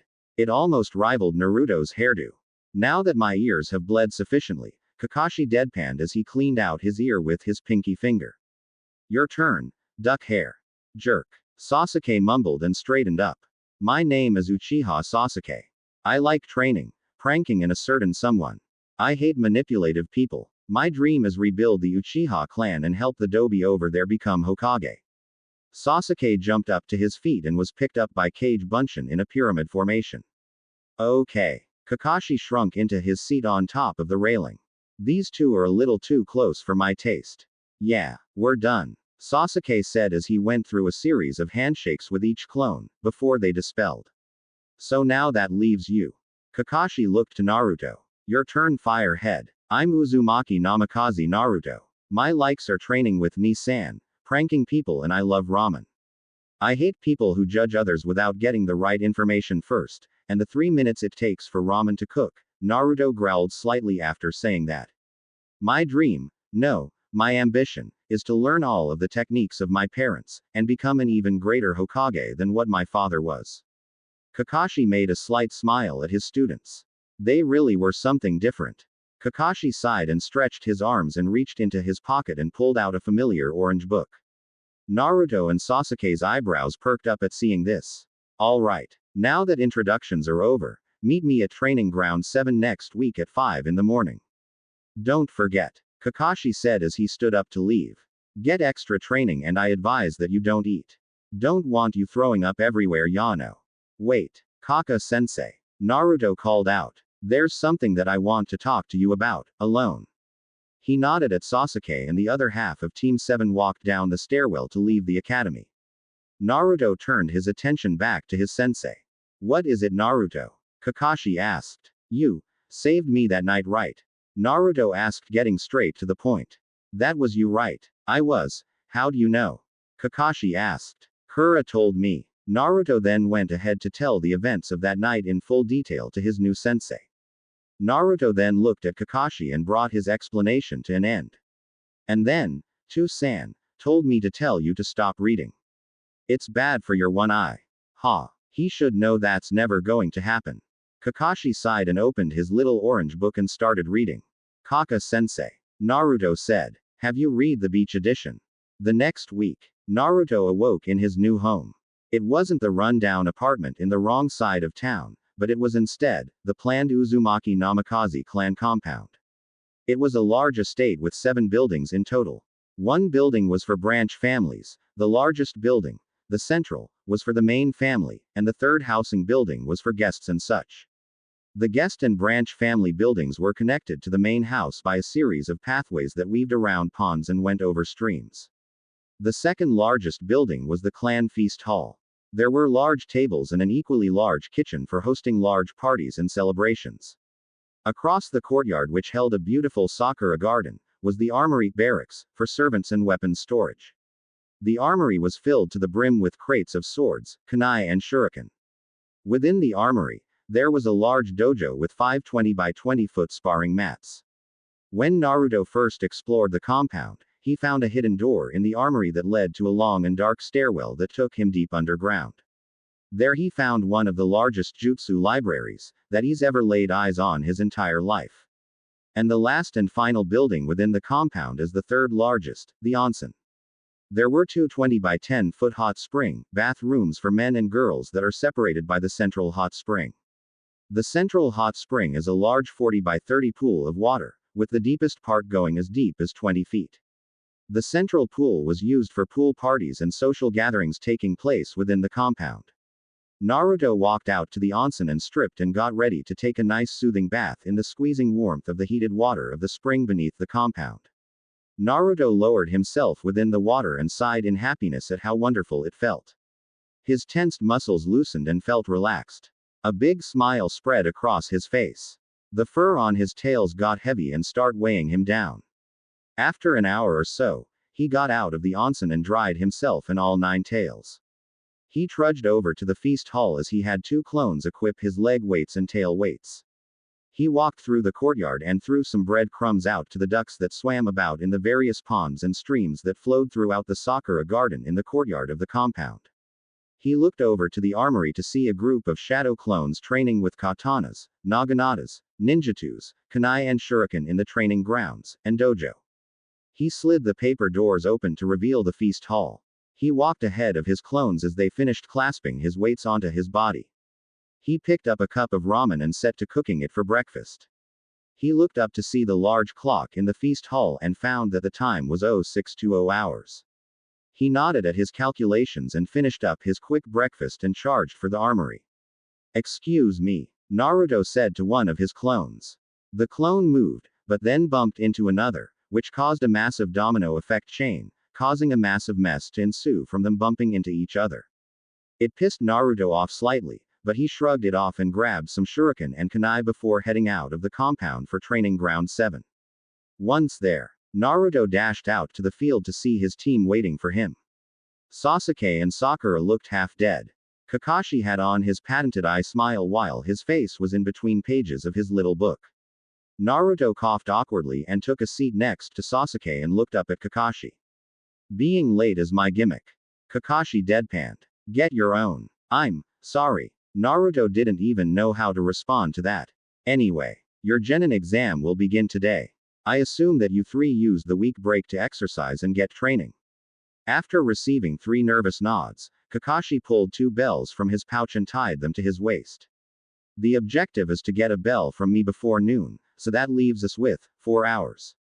A reasonable time limit. If you don't get a bell, then that means that you will fail, and not only that, you'll get sent back to the academy for another year of instruction." "But wait, there are only 2 bells." Sakura paled slightly. "That means," Sasuke looked to Naruto with wide eyes. "One of us will fail no matter what," Naruto gasped. "Come at me with the intent to kill or else, you'll never pass." Kakashi smiled to himself, but instantly lost his poker face behind his mask when his students didn't scatter like what they were taught to do in the academy. He narrowed his eye at the 3. Something's not right. Suddenly 2 shadow clones charged from the foliage of the other side of the training ground while throwing a flurry of shuriken and kunai. Kakashi easily dodged the attacks, but when he looked back to his 3 students, they were gone. He backflipped and landed near the river of the training ground. Kaden. Gokaku no Jutsu. Sasuke took a deep breath and shot forth a large trail of flames that struck their mark on Kakashi. The Uchiha sighed when he realized that it was too easy. "Sasuke. Under you." Naruto shouted out from the forest. The Uchiha nodded his head and put chakra in his legs, propelling him up into the air to dodge Kakashi's burial jutsu. The Uchiha backflipped and landed on the memorial stone. He jumped off and barrel rolled when he saw a barrage of kunai and shuriken being thrown at him. He looked up to see Kakashi charging for him. Sasuke rolled to the right to dodge an axe kick from Kakashi. The Uchiha did a handstand and started fighting Kakashi with his feet. The only problem was that each kick was being blocked by Kakashi's forearms. The Junin was quickly getting bored with the fight and lodged his knee into Sasuke's chest, sending him back into a training post. Kakashi was about to go over there and check his vitals, but the boy disappeared in a puff of smoke, revealing a log in its place. Of course, wait. Kakashi narrowed his one eye and looked around nervously. The ground exploded around him, kicking up large clouds of dust and dirt, revealing 20 Narutos charging from beneath him. 2 pairs of hands shot up from underneath him and grabbed his ankles and wrapped changeable leg weights and focused enough chakra to make the leg weights go to nearly 700 pounds. Kakashi was surprised when he couldn't move. Let's get him. All of the clones landed and started wailing on the poor Junin. Amidst the chaos, Sasuke and Sakura grabbed the bells from Kakashi's waist. Even when the 2 genin already got the bells, the Naruto clones continued to beat up Kakashi. Naruto and Sasuke were surprised that clones were able to do this to a Junin-leveled shinobi, while Sakura was questioning whether or not her sensei was really a Junin. During the mosh pit, one of the clones slipped and his hand was held open to grab onto something for balance. That thing just so happened to be Kakashi's mask. Boom. All clones were blown back and dispelled. Naruto, Sasuke and Sakura were thrown back into the training posts. Each one landed with back-cracking collisions. The 3 genin looked in fear as Kakashi rose from the ground. He unclasped the leg weights and started growling like a pissed-off dog. He raised his Hitai-8 to reveal a Sharingan-eye, much to Naruto and Sasuke's surprise. You 3 are so. Kakashi's voice was grave. His mask was off to reveal a pristine face. Probably the most handsome that the 3 have ever seen. Not that Naruto and Sasuke would ever say that. They're straight Yano. Kakashi looked at them with a bland look and smiled brightly to reveal perfectly white teeth. Passing. The 3 were quiet. The original objective was to get the bells, but somehow you even managed to move down, not 1, but 2 masks. Kakashi smiled even brighter. I told myself that if anyone was able to successfully remove both masks, I'll stop wearing them. Kakashi started laughing. I didn't really think that would happen from my genin team, but, ha. The 3 were quiet for the sole reason that there was an unasked question floating around in their minds. That is until Naruto raised his hand. Yes, Naruto. Kakashi asked. Why, why were you wearing 2 masks? Naruto screamed. Kakashi was taken aback by his volume. At first, Naruto seemed to be the calmest of the group. Apparently he was wrong. Isn't 1 mask enough? Truthfully, I don't really know why I wear 2 masks. Kakashi gave a wry laugh. Now it's time to live Ryu's dream. Suddenly, Kakashi, Sasuke and Naruto started giggling perversely. Okay, I'm getting creeped out. Sakura started backing away from her perverted sensei and teammates. Kaka-sensei. What was the point of this test? Oh, how could I forget the lecture? Kakashi plopped down onto the ground and sat in front of the 3 kids. The whole point of this test was teamwork. Teamwork? Naruto asked. Yes, teamwork. The Cyclops lowered his Hitai-8 over his Sharingan-eye. There is a saying, a shinobi who neglects the rules and regulations are trash. That much is true, but my saying is, those who abandon their comrades even in the direst of situations are worse than trash, no matter the mission. Kakashi gave them all a genuine smile. I've been through 16 teams, and all of them failed.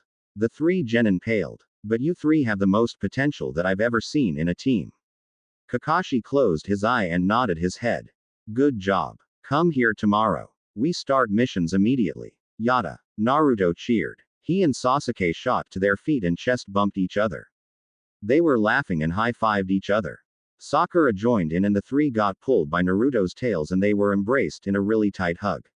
Celebrate, kids. I'm off. Yane. With that, Kakashi popped away in a small explosion of smoke. So, wanna come over to my place? Naruto asked. I have an entire compound to myself, so it's all out partying for the Konoha 11. What ya say? Definitely. Sakura smiled. What time though? 7 is good. Naruto said. Sasuke, if you find any of the group members, tell them about the graduation party at my place.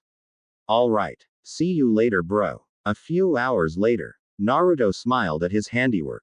Everywhere, the compound looked like it was ready for a celebration. Lights and food was out for the friends coming. Music was already playing and his clones were having dance battles with one another. One of his clones came in with the rest of Team 7 and Team 10. Hey guys. Naruto called out. Hey, Ru-2. Ino started staring at Naruto. The redhead completely forgot that he wasn't wearing a shirt. Hi. Her breath hitched slightly as she looked at his well-toned body. She inwardly smirked. He's pretty ripped for a pre-teen. Hey Ino. Naruto replied with a polite smile. Grr. Naruto gripped the side of his head tightly. Damn it. You stupid clones. Team 7 and Team 10 turned to see a mosh pit forming in the designated party floor. Tons of clones were fighting each other and bashing each other with whatever weapon they could find. Their fists, their tails, their claws, and even their teeth. The damned clones couldn't be trusted with even the simplest of tasks. Naruto threw up the ram seal and channeled his chakra. Soon enough, every clone dispelled. Naruto let out a sigh and shook his head. He turned back to his friends and nodded his head. So, how you guys enjoying yourselves so far? Naruto asked. He ran off to find a shirt and opened the door for more guests coming in. An hour into the party and it was going great. Ino being Ino, she called up a few people and within the first hour, there was nearly 100 shinobi in the compound partying and dancing. Naruto was pulled by a large group of girls and forced into the center of the dance floor. The only problem with that was that Naruto was in the middle of a conversation with Ino. Well, Ino pig, I see you getting quite acquainted with the resident redhead. Sakura winked at her blonde friend. Oh hush, forehead, Ino said as a blush made its way onto her cheeks. But, what's not to like? Aha, so you or aren't you? Sakura the blonde. Do you like him? Well, I do, Ino growled at Sakura. Why am I telling you? Because, I'm your best friend, that's why. You are but. Hey. Don't sugarcoat your intentions. Ino blushed harder. I'll take that as a yes. Sakura smirked and walked off to dance with Sasuke. Naruto was having the time of his life at this party and finally made his way back to the blonde looking quite lonely at the table. Naruto shrugged at it and plopped down next to Ino. Even though they were new friends, they clicked, making their conversations long and productive. Even though their friendship is only a week old, they felt as if they've been friends for ages. The two were in a way, perfect for each other.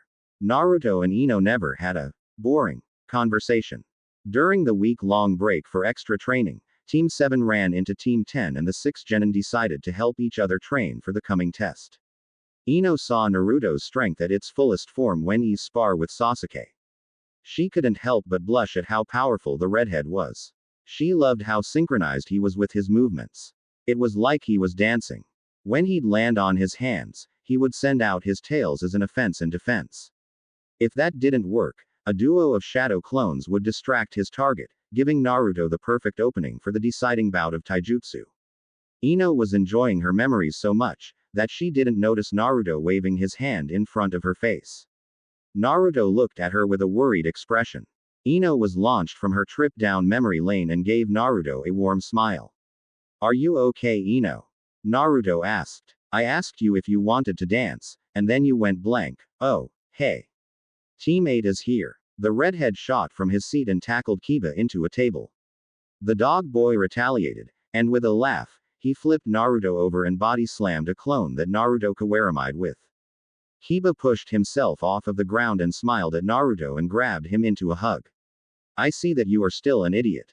Kiba laughed. Can't help it, Yano. Naruto and Kiba burst out into laughter. With the final team there, the party finally came into full swing. Dance-offs, just dancing, eating, and spars. This wasn't just any party, it was a shinobi party. A team of Naruto clones brought out a large 30 by 30 foot sparring mat and rolled it over the dance floor. Naruto pulled up a seat and stood on it and raised a hand to silence the party. Once everyone was quiet, he made a quick scan of everyone and noticed that Junin senseis were also at this party. Not only that, but Kakashi kept his promise and was mask-free, and he was living Ryu's dream. Kakashi was surrounded by female Junin and Shunin. Well then, I am happy that many of you came to celebrate the Konoha 11. Toast to me and my friends. Hyuga Hinata, Aburame Shino, Inazuka Kiba, Team 8. People cheered for the three and patted the three on their backs. Kiba gave Naruto an approving nod. To my friends, Nara Shikamaru, Akamichi Choji and my newest friend, Yamanaka Ino, Team 10.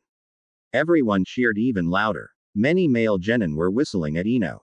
And finally to my sister and brother, Haruno Sakura and Uchiha Sasuke, Team 7.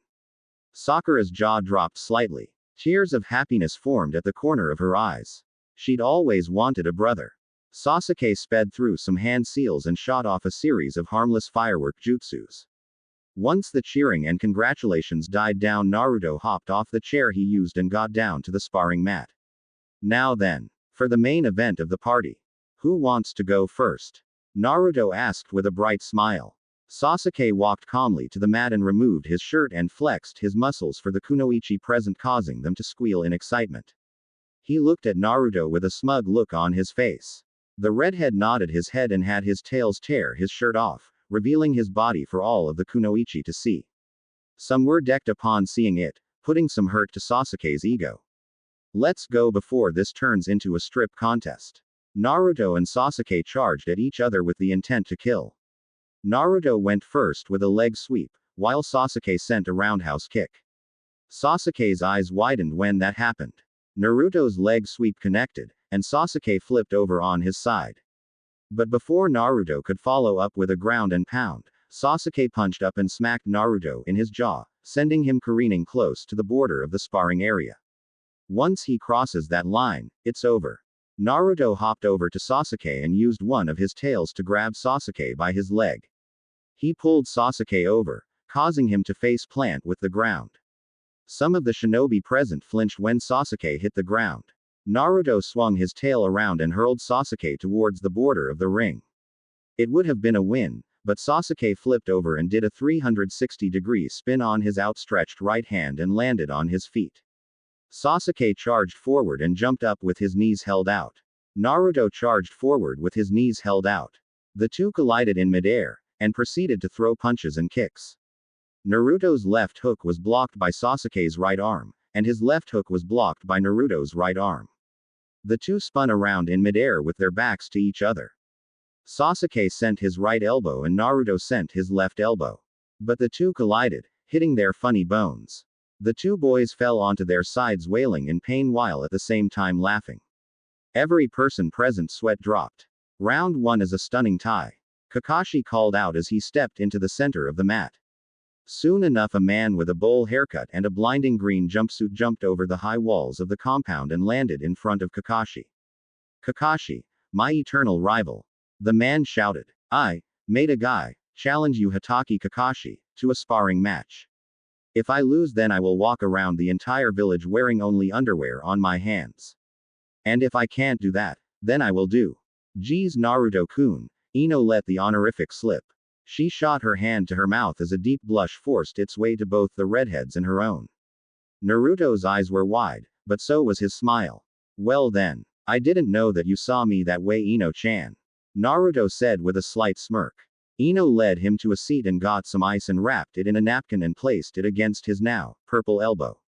Well, now you know. Ino looked away. So not even denying it. Naruto laughed slightly. Wait, Ino-chan. I'm kidding. But before her fist could hit Naruto, Kakashi flew out and landed on Naruto, flattening the seat and flipping the table behind the redhead. Guy was jumping up and down screaming about the flames of youth, and such. Many shinobi went to see if Kakashi was alright while the rest started sparring amongst each other. 6 months later. Half a year goes by and Naruto and Ino still aren't together. Even though half the village wants the two to get together, they won't, based solely on the fact that they are too afraid of what might happen. Team dynamics within Squad 7 was that of a family. Kakashi, the eldest brother, the role model. Sasuke, the second oldest, and the most confident. Naruto, the lovable annoying little brother. Sakura, the lovable loud little sister. Because of the way they respected each other, the team was on its way to become the best that Konoha has ever produced. But then again, they fought amongst each other constantly, like a real family would. The sad thing about Team 7 was that they don't have family anymore. Well, Sakura doesn't have any siblings and her parents are always away from the village and only home for a few days if not hours. Kakashi's father committed suicide, Sasuke's brother murdered the entire clan, and Naruto's parents gave their lives to save his own. They were grateful for what they had. Naruto groaned loudly as Tora, the abominable demon cat, tore through his fifth shirt. It was a pain to constantly buy new ones, and the metal plating cost quite a bit to add to his clothing. He narrowed his eyes at the raging cat and was about to stick it with a three-pronged kunai he found hidden in the jutsu library. Cat hates me because I smell and look like a goddamn fox, Naruto rambled. Bitch-ass cat. Calm down, Naruto. Kakashi mumbled. The one-eyed shinobi couldn't help but agree with Naruto. Even in his own genin days, Kakashi had trouble catching the damn cat, even when it was a kitten. Just try not to kill it. Why can't Sasuke or Sakura hold this, demon? Naruto screamed, causing Tora to start clawing its way through his fishnet undershirt. The redhead stopped and held the cat out towards Sasuke and Sakura. Both shivered violently and hid behind Kakashi.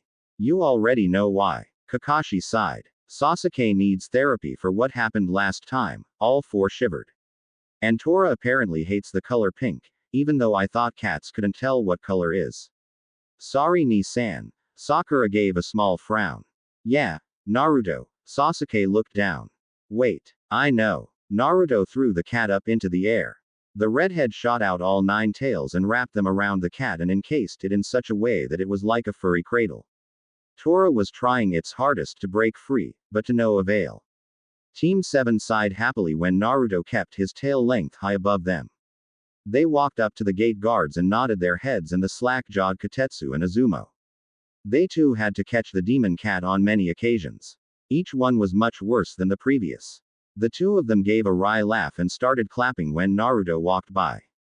Along the way to the Hokage Tower, Team 7 was cheered on by various shinobi teams and veterans of the Catching Tora mission.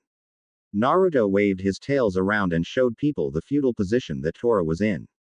Some of the shinobi blew raspberries at the cat as it tried to claw their faces out. Sasuke started getting over his fear of cats, and Sakura was starting to feel more confident in her hair color. Upon entering the Hokage Tower, they were quickly led up the steps and then they entered the mission assignment room. There stood the fire shogun's plump wife with a large box filled with Ryo notes. Once she saw Tora, Naruto moved his tails out towards her and released his prison on the cat, dropping it into her arms. The shogun's wife was ecstatic to have her precious cat once again and held the poor animal in a killer bone-crushing hug. She picked the heavy-looking box of money and placed it on the mission's table. Hokage Dono. You never cease to produce such wonderful shinobi. The lady looked over to Team 7 and beamed a bright smile. I want them to be my permanent Tora catchers. Kakashi, Sasuke and Sakura paled to the point of transparency. Sasuke looked like he was about to start hyperventilating. The poor boy was about to have a mental breakdown. Sakura subconsciously reached her hands up to her hair and started mouthing incoherent sentences. Kakashi was mentally debating whether or not he should don the double mask again. With all due respect, but we cannot accept such a title. Naruto said using his diplomatic skills, since his team has been turned to mush.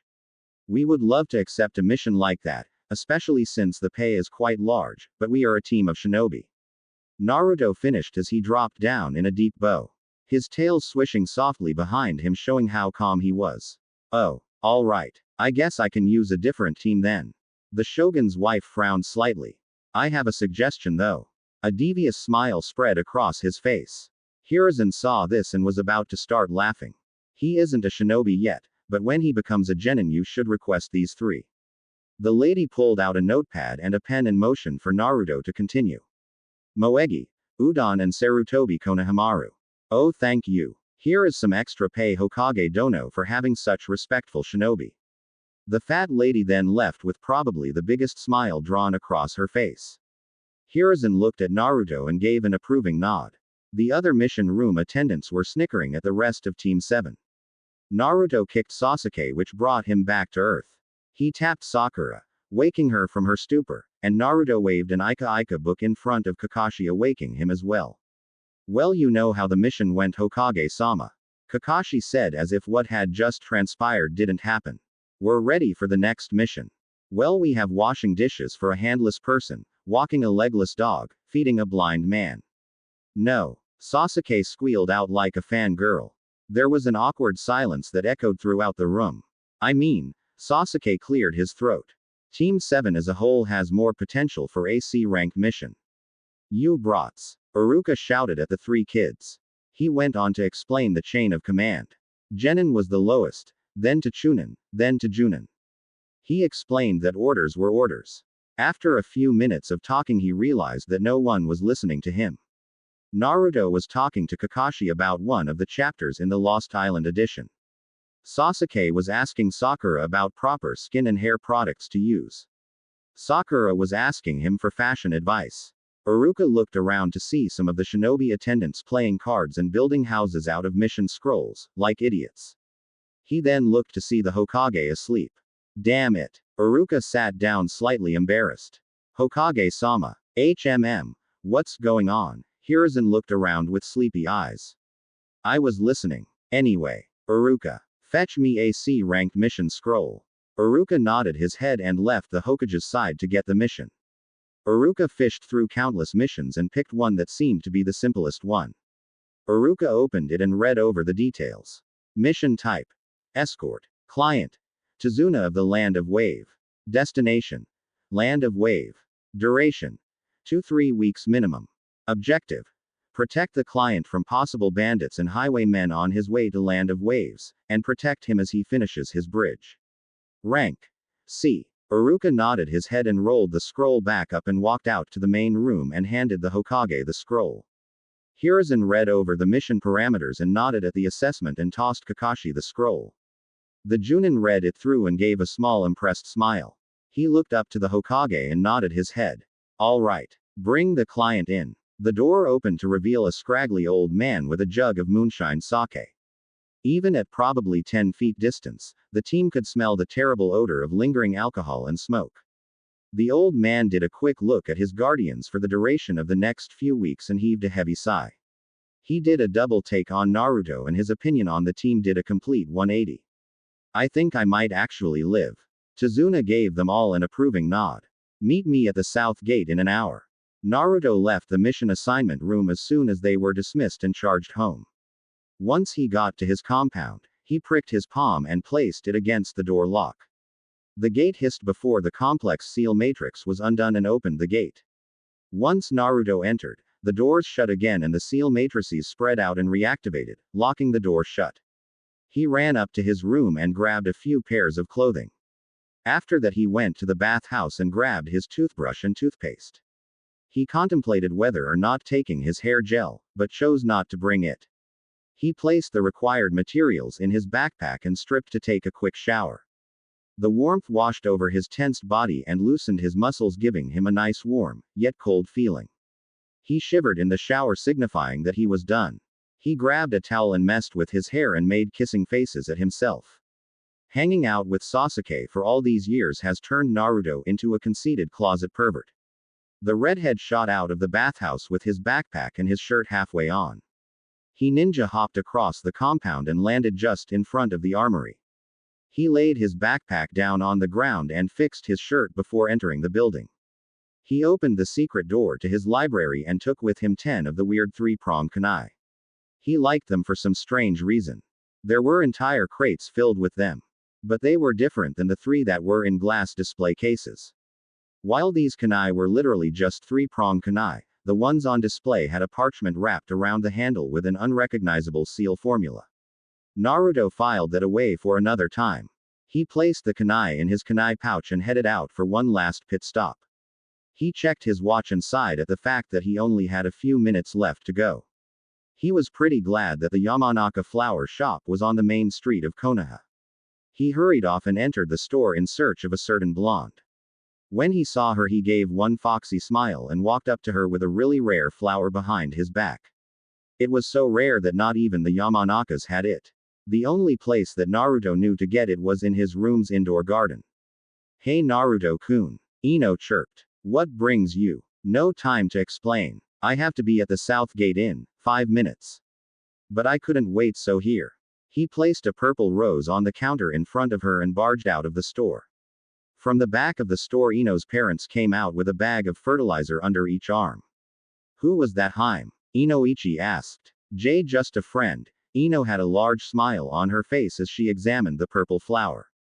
Just a friend. I know. I heard you already Haim.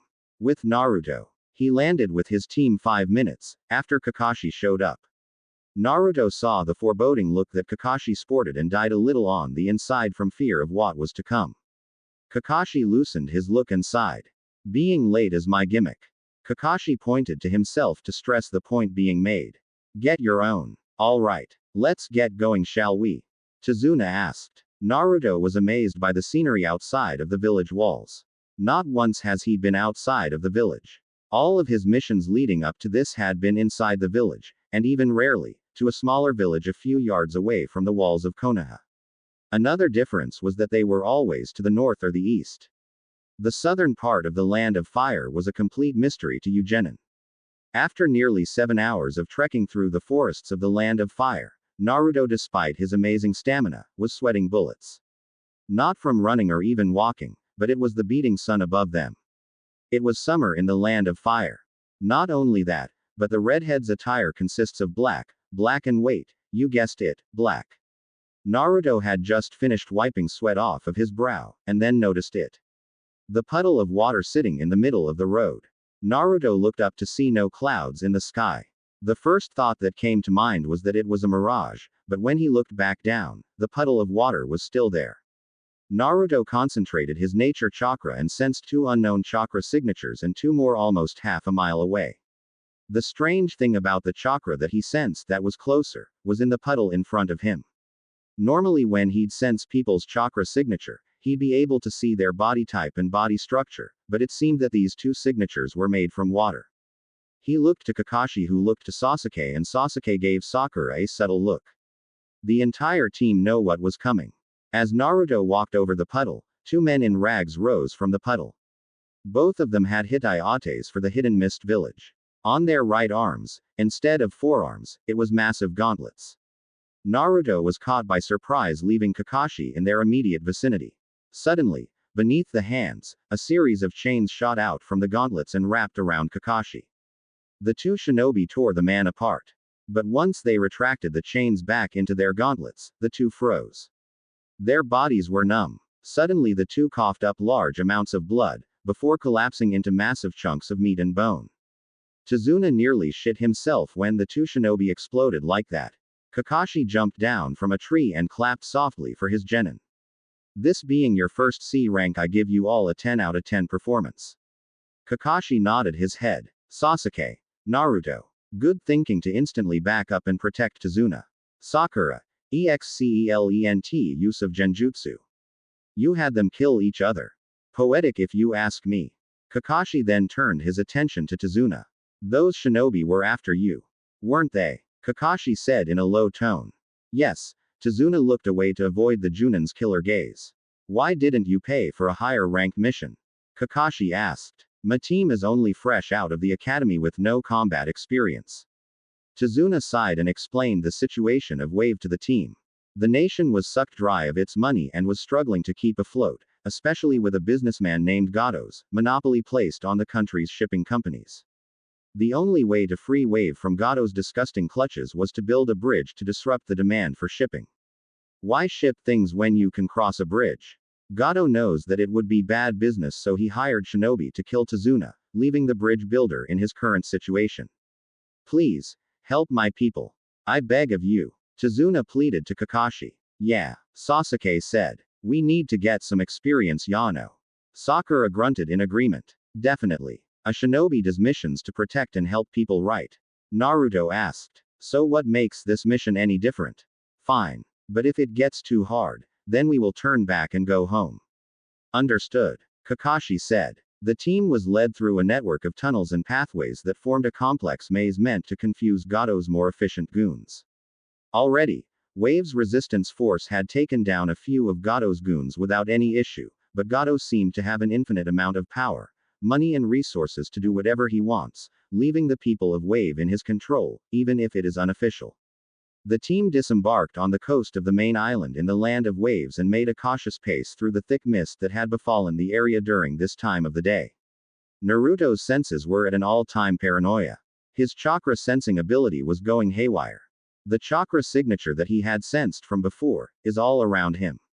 The chakra is so foul, it's like a black cloud of ash. Even his channeling of nature chakra was disturbed by the amount of this evil chakra. After a few minutes, he finally realized what it was. His eyes widened. Everyone down. Naruto called out. All 5 people dropped to prone position and looked around cautiously. A large Zanbato sped through the forest canopy and embedded into a tree trunk. The shinobi present shifted their original positions and repositioned their bodies to protect Tazuna. Kakashi raised his Hitai and narrowed his eyes. Hatake Kakashi. So that's what your face looks like. Zabuza said as he tried to stifle his laughter. Momochi Zabuza. I'm flattered. Kakashi deadpanned. Anyway, to what do I owe the dishonor? Hand over the bridge builder and I'll let you and your team leave unscathed. Pretty boy. Zabuza was really pushing it. Kakashi growled and popped his back. You just pissed me off, Zabuza. Kakashi growled. You 3. Protect Tazuna. I'll handle this asswipe. Why is he getting so uptight?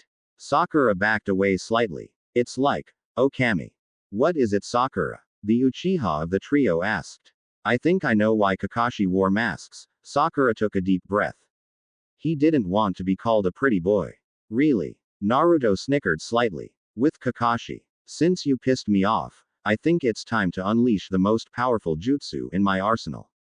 Kakashi disappeared and reappeared behind Zabuza. The missing ninja had no idea what hit him. Senin Garashi. Kakashi roared from behind Zabuza with his fingers in the tiger hand seal. Both Naruto and Sasuke were horrified by the prospect of a point-blank fire jutsu. But all of their fears were washed away and replaced with utter disgust. Kakashi rammed the chakra-enhanced hand seal up Zabuza's butthole. The missing ninja rocketed into the air screaming obscenities toward pretty boy shinobi with blood vessel-popped eyes, just before he landed in the nearby river. Kakashi hopped off the Kubikiribocho and clapped his hands together with a successful smile on his face. Not only did the Junin get rid of a near S-ranked missing ninja, but he also embarrassed him in the process. Alright, how much farther Tazuna-san? Kakashi asked. I wouldn't want to be here when he gets. You goddamn pervert, a dark and foreboding voice echoed from the river. Zabuza arose from the river with dragons of water spiraling around him like a double helix. I am going to kill you and your little team. Sweden. Swearyuden Renden. Zabuza growled. Suddenly the 2 dragons of water split into fourths and shot out at Team 7. Scatter. Sakura. Grab Tazuna and get the hell out of here. Kakashi and the more combat adept Genin jumped out of the way as the barrage of water dragons shot for them. Sasuke maneuvered his way in between the various water dragons. He ducked and pulled out a kunai and slashed one of the dragons dead. He smiled at his success but had to quickly kawarimi with something. Without a second thought, he kawarimied with a Naruto clone. The poor clone didn't know what hit him. Naruto was struggling to dodge all of the dragons because his tails were swinging around in different directions. It was pretty hard to control their float patterns. A dragon shot for the redhead. In a last-ditch effort he channeled a large amount of chakra. As before, his chakra was red instead of blue. The hot demonic chakra evaporated the water dragons. The Uzumaki looked to see his sensei charging for the missing nin. With Kakashi. Pretty boy has come out to play. Zabuza said with a still feral-like voice. He clapped his hands and the Kubikiribocho dislodged itself from the tree it was embedded in and spun through the air towards Zabuza. Just before Kakashi could get Zabuza with a kunai, the 2 clashed with each other. The Kubikiribocho cut halfway through Kakashi's kunai. Zabuza kicked the Junin back and slashed in a blind fury hoping to decapitate, or seriously maim the Konoha shinobi. Kakashi back-flipped and sent a barrage of shuriken which were easily blocked by the Kubikiribocho.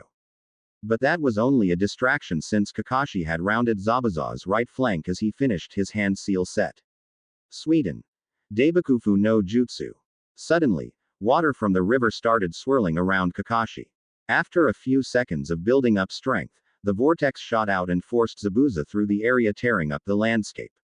After a few minutes of drilling the missing ninja into the forest surrounding the river, Zabuza was revealed leaning against a tree, drenched in water.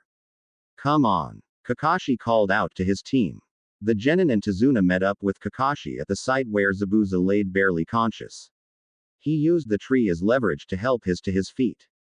He glared at Kakashi with as much killing intent as possible. Why does it smell so bad? Sakura asked. It reminds me of that stink bomb prank a few months ago, Sasuke and Naruto pinched their nostrils shut. That damn technique, Zabuza growled. Suddenly his stomach overturned and the entire area was filled with another powerful stench.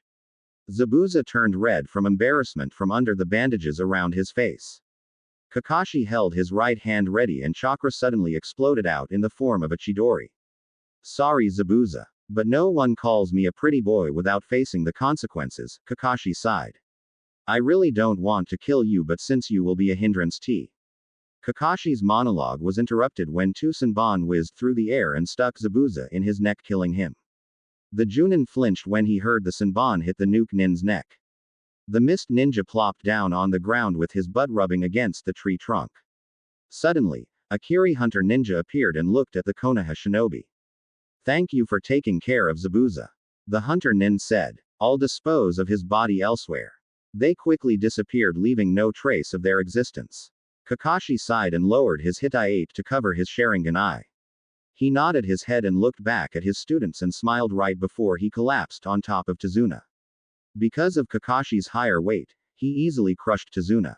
Alright, we've been over this scenario before. Naruto make clones to carry both Kakashi and Tazuna to his house. Naruto nodded at Sakura and without another word he formed 12 clones. 6 for each person. At Tazuna's house, the next day. Well then, I didn't mean to use up my chakra like an idiot like that, Kakashi gave a wry laugh. So we won't be able to do any hardcore training until I get better, or even worse, I'll have to wait until we get back home. Let's head out to the forest for some training. Kakashi picked up his crutches and led the group out to an empty clearing near the house. Here are some chakra cards. What does it do? Sakura asked as she examined the little card of paper. Channel your chakra through it and it will read your chakra affinity. If it burns, fire. Turns to dust, earth. Splits in half, wind. Crumples, lightning. And last but not least and the most obvious, if it soaks up, water. So what are you three waiting for? Get to it. Kakashi nodded his head reassuringly at his students. Sakura channeled her chakra causing the little card of paper to crumple but then it turned to dust. Sakura was surprised. She looked up at Kakashi whom of which just smiled and closed his one eye. Sasuke did the same causing his chakra card to crumple up, but instead of it turning to dust, it shot up in flames terrifying the other two genin by how powerful the flame was. Sasuke looked to Kakashi for an answer but he received the same reply as Sakura did. And last was Naruto.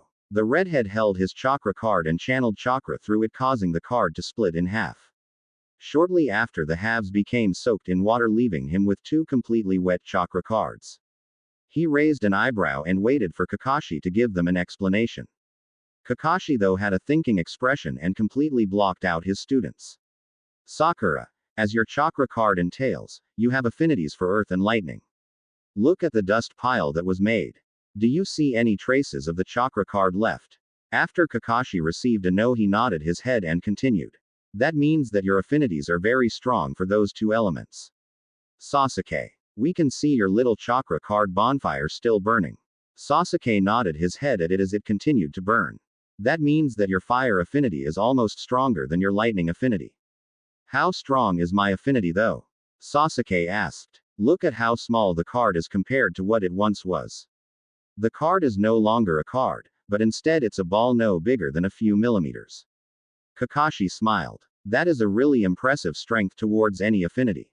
And last to you Naruto. I originally thought that you'd be a straight wind user, but it seems that I was wrong. You have the two of the three elemental affinities that your father had. Your father had wind, water and lightning as his chakra affinities. Kakashi reached into the backpack leaning against his leg and pulled out 6 scrolls. Here. Kakashi said. Sasuke you have the lightning and fire scrolls. Sakura you have the lightning and earth scrolls and Naruto you have the wind, water and lightning scrolls just in case for the third one. This isn't lightning. It says Kakashi's secret fan fiction. The three genin's eyes widened and they looked back at Kakashi to see his cheeks beat red. Why the? Give that to me if you don't want to experience the 1,000 years of death. Kakashi's face darkened. Haha. Not only is Kakashi-sensei a pretty boy but he's also a crazed fanboy. Naruto was laughing in his mind. Kura and Kushina joined in as well. It was pretty funny, but hey, everyone needs a hobby, right? I wonder what he writes about. Here. Naruto tossed the scroll at Kakashi. The man then hurled a lightning scroll at Naruto's head, knocking the redhead over. Go. Start training, will ya? A few days later. The mission was going fairly well, seeing as how there hasn't been one attack on the Tazuna household, nor at the bridge. The bridge was coming along quite nicely, making the three genin gawk at how experienced Tazuna was in building bridges.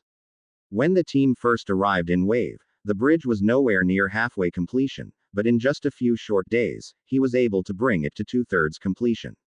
The three genin were also excelling in their elemental training. Kakashi was still teased about his secret fan fiction scroll. Kakashi was already annoyed with this mission. The silver-haired Junin wore the mask since he was a genin. He even wore the damn mask under another mask, while he wore the Anbu mask when he was enlisted. But when he takes it off, every kunoichi wants to give birth to his children and every shinobi calls him a pretty boy. It was almost as bad as Minato. But people actually thought Minato was actually gay. Putting that aside, Kakashi was quite proud at how his students were coming along with their training. The only problem was that he couldn't help train Naruto with his wind manipulation. He was going to have to wait until they got home and have Asuma train him in wind techniques. Seeing as how Asuma is Ino's sensei, Kakashi also had dirt on the redhead. When Kakashi first said that Naruto would train with Team 10 for wind manipulation since Asuma was the best that the village had, almost immediately Sasuke and Sakura were teasing Naruto about Ino. Ino-chan. Sasuke would say with a pseudo-Naruto voice. I wish to sweep you off your feet with my wind jutsu. Odu so Naruto-kun, Sakura said with an overly girl voice. Blow my mind. Then Sakura would proceed to faint and land in Sasuke's arms. It was fun. As of now, it was another day of nothing since Kakashi was doing protection duty for Tazuna at the construction site. Naruto and Sasuke were arm wrestling on a boulder in the front yard, while Sakura helped Tsunami cook dinner for the whole family. Sasuke was struggling to keep his muscles flexed.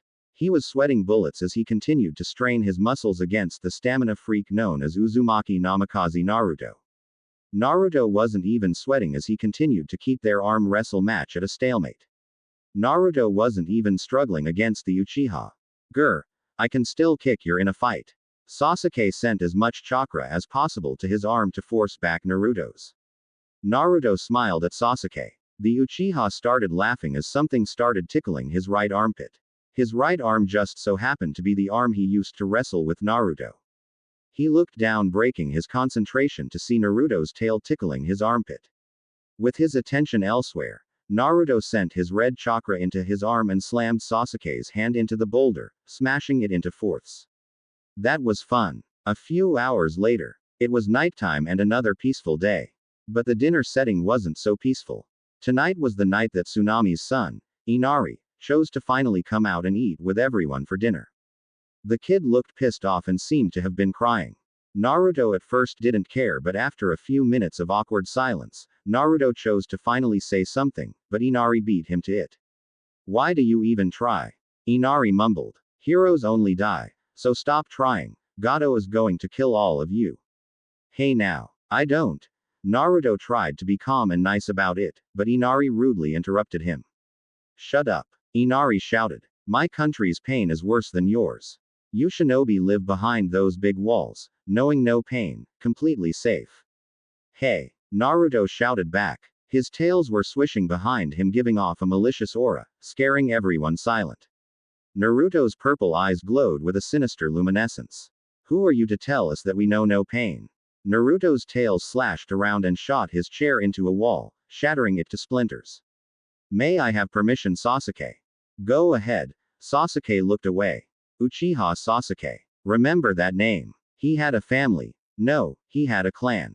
Hundreds of people that he had to look up to, but in one night, all of them were massacred by his own brother. His own flesh and blood. Then there's me. I was kicked out of an orphanage at the age of 5. I was hunted for every day of my life for the next 7 years by my own neighbors. So don't tell us that we don't know what pain is. Naruto flared his chakra and accidentally set his food on fire. Naruto growled and headed for the back door. Wait. Naruto ni. Where are you going? Sakura asked, getting worried. I'm going out to blow off steam. Naruto slammed the door shut and hopped off through the forest. Is all of that true? Tazuna asked. What's his name? Inari asked. Yes, it's true. And his name? Kakashi trailed off. It's Uzumaki Namikaze Naruto. Remember it? Sasuke said as he continued to eat. A few hours later, Naruto was fast asleep after tearing through trees all throughout the night. He smiled in his sleep as his dreams revolved around Ino and becoming Hokage. His dream changed and even went to him becoming the Kage of a hidden ramen village. Don't ask. Naruto was sprawled on the ground, with no shirt on. Next to a tree was the remains of his shirt. Suddenly from the brush and foliage of the undamaged side of the forest came a beautiful girl in a cute pink kimono. She had beautiful chocolate brown eyes. She calmly walked into the clearing with a little basket filled with various herbs and plants. She tilted her head when she laid her eyes on the sleeping shirtless boy lying in the center of the clearing. She walked up to him and nudged him awake. Hey! The girl shook Naruto awake. Whoa. Naruto's eyes practically popped from his sockets. Hello. Haha. I'm Haku. Haku said with a bright smile and a slight blush. Naruto sat up to introduce himself better, revealing 9 fox tails. Why you have tails? Haku looked Naruto up and down and realized after examining him better, the boy had fox ears, fox whiskers and deep purple blue eyes with a slitted pupil. She blushed deeper when she noticed how nice his eyes were. Oh, hey, I'm Naruto. Pleased to meet you, Haku. Naruto smiled. So what are you doing here? Well, Haku was extremely flustered. She was quick to notice things and found it extremely cute that Naruto's tails wagged when he smiled. It was like he was half dog or something. Want some help picking herbs? Naruto asked after looking into the basket in her hands. I kinda saw some herbs hanging out of the basket. Someone close to you sick or something? Naruto asked as he stood up. Haku blushed even more when she realized how tall and muscled he actually was. A good friend of mine is sick. Haku stuttered. Oh, sucks. I'll help you out. A few minutes later. So that's the last of them. Naruto said with a smile. Thank you, Naruto-kun. Haku replied. I guess I'll have to get going. Wait. Naruto said sternly. You were that hunter nin that came to get Zabuza, huh? How'd you know? Haku spun around and threw a handful of senbon, which Naruto easily deflected with his 3-pronged kunai.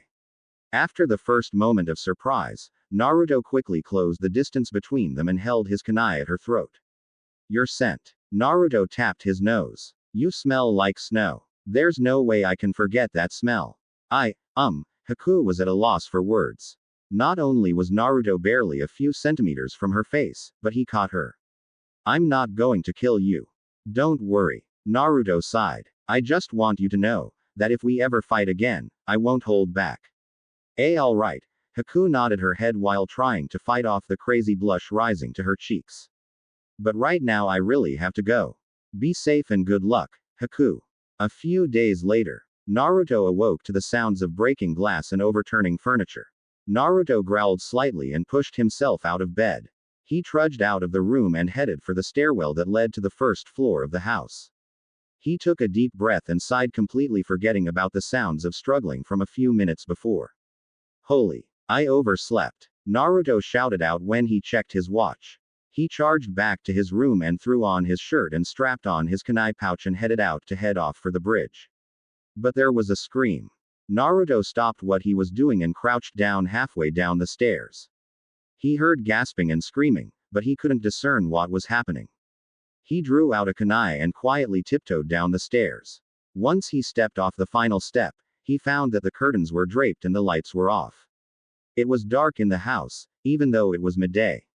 He rounded the corner. Tsunami. Naruto growled out. His blood boiled at the sight of 2 of Gato's thugs raping Tsunami on the front porch of the house. Naruto's purple eyes darkened and his pupil changed from black to blood red. Red chakra started flowing from his body as his emotions got the better of him. He got down on all fours and crawled like an animal towards the scene. His tails were swinging around, getting ready for Naruto to pounce on his targets. The thugs suddenly stopped and dropped Tsunami on the ground and drew their swords. The air felt heavy and cold. It was thin and it hurt when they breathed. Naruto crawled out of the house and growled at the 2. His entire body was nothing but a silhouette, leaving his glowing eyes to be seen. The two thugs shivered and looked around to see the lake start freezing over. Their breath turned to mist and the grass started frosting. You two are so dead. Naruto sat up and all 9 tails shot out and grabbed the limbs of the two thugs and he tore them apart. Their blood splattered out and colored the now white land with blotches of red. Naruto called his tails back and focused on Tsunami. He removed his shirt and put it over Tsunami and led her into the house. She had an expressionless face. Her cheeks were swollen and her eyes were puffy. She looked over at Naruto and gave a small, almost unnoticeable smile, before passing out. The redhead exhaled to calm himself down and straightened himself out. He looked up at the top of the stairwell and found Inari standing there with a terrified look on his face. He was about to say something but Naruto raised his hand to shut him up. Naruto picked up his kunai and gave it to Inari. Go into the village and gather as many people as you possibly can. Naruto spoke calmly with a tone of command. We might need all of the help we can get. All right, Ni-san. Inari shouted and sprang out the back door towards the village. Time to head out to the bridge. At the bridge, Shunpo. Naruto flashed into the area with a botched landing. But the botched landing saved his life from the ball of a Kusarigama. He barrel rolled forward and watched as a large fireball shot from Sasuke's mouth. Next to Sasuke was Sakura speeding through hand seals. All around there were thugs with projectiles embedded in their bodies. Naruto. Sasuke shouted out to the redhead. Get moving. Got it. Naruto jumped to his feet and punched a thug in his temple, sending him careening over the side of the bridge. He sighed in relief when Sakura formed an earth dome to surround herself and Tazuna, effectively keeping them safe from the fight. Fuden. Furyu no Jutsu. Naruto shot out a large translucent dragon from his mouth. The dragon smashed with a group of thugs, sending them over the side of the bridge with a shower of blood following them. Naruto. Get down. Sasuke was speeding through hand seals. Kaden. Karyu Enden no Jutsu. Sasuke sent off a large wave of fire that wiped away a large thug armed with a kanabo. Naruto rolled to the side and pushed himself off the ground and drew out a kunai. What the hell happened here? Naruto asked. We were attacked by Zabuza and a large group of thugs. Sasuke replied. Right now Kakashi-sensei is fighting Zabuza. And now you're fighting me. Haku laughed out, sounding slightly delirious. She hurled a large barrage of Senbon that the boys easily dodged and evaded. But when they landed, thugs were waiting for them. Sasuke ducked when one went for a neck slash, and rammed his kunai in the man's stomach. Sasuke slashed his fat belly open and tore the kunai out. Sasuke quickly flicked his wrist and sent the kunai flying into another thug's eye. Naruto kicked a thug in the throat, and forced his foot around with a wide 360 kick and connected with the back of the man's head. The force of the kick sent the thug into the ground, face first. Naruto dropped down and sent all 9 tails out, and strengthened them with his nature chakra. He impaled the remaining thugs, killing each one instantly. Naruto scrapped them off and focused his attention on Haku, whom of which was going through unknown hand seals. Makio Hyosho. Suddenly all around the two boys, a series of mirrors started forming out of ice. It continued to form up and started rising upwards to form a dome of ice mirrors. Naruto and Sasuke went back to back and eyed each mirror carefully. The strange thing about these mirrors was that their reflection wasn't shown, but instead it was Haku's reflection. In each one, she held a handful of Senbon ready to attack. The two boys eyed each other nervously. Suddenly, the Senbon were thrown, impaling both of them in various parts of their bodies. Sasuke tried to fight back using fire jutsu, but the mirrors were too strong, and Haku was too fast to catch. Naruto shot his tails out to try and catch her mid-flight, but again, she was too strong. Naruto then tried to use wind jutsu to blow back the Senbon, but they were too aerodynamic and simply cut through each wind attack. After about 20 minutes, Naruto and Sasuke both looked like pin cushions. Sasuke was wheezing from having nearly 200 Senbon embedded in his body. Naruto fared no better. Suddenly, Sasuke got a strange sensation from his eyes when he noticed Haku aiming for Naruto. Sasuke acted on impulse and charged out to protect his brother. Splash. Ga. Sasuke fell back with nearly 500 Senbon embedded in the boy's torso.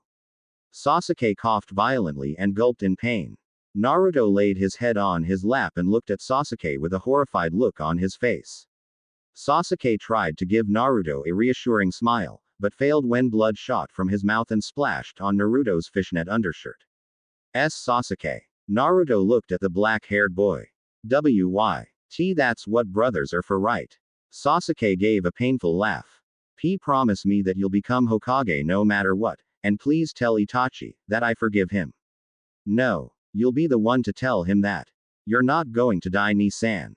Naruto growled. Naruto. I'm going to die. A tear fell from Sasuke's left eye.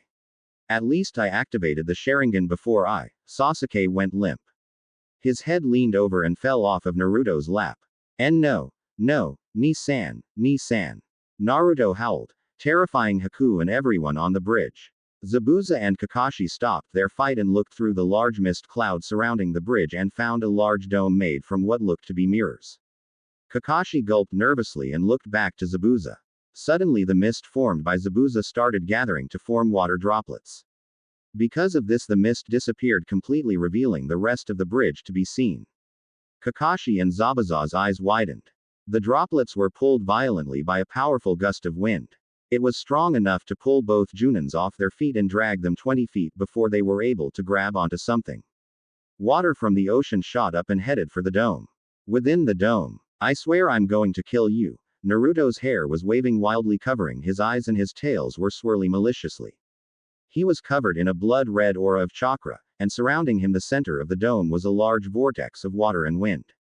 I didn't mean to kill him. Those weren't supposed to kill anything if they hit the back. But the damned Uchiha had to go and protect Naruto-kun. Haku looked down in defeat. Now he's going to kill me. Naruto looked up and revealed his eyes.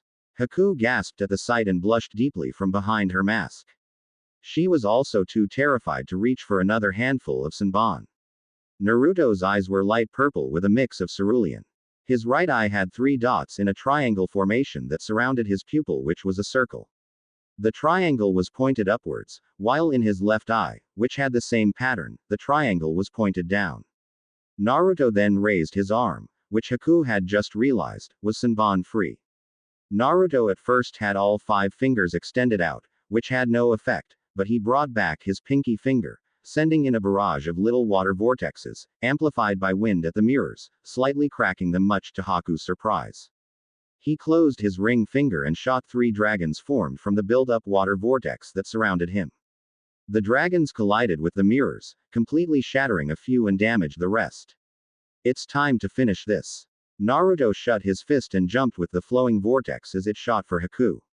Once the vortex smashed Haku's mirror open, Naruto's fist came out of the flowing water and smashed with Haku's mask, shattering it apart to reveal her beautiful chocolate brown eyes.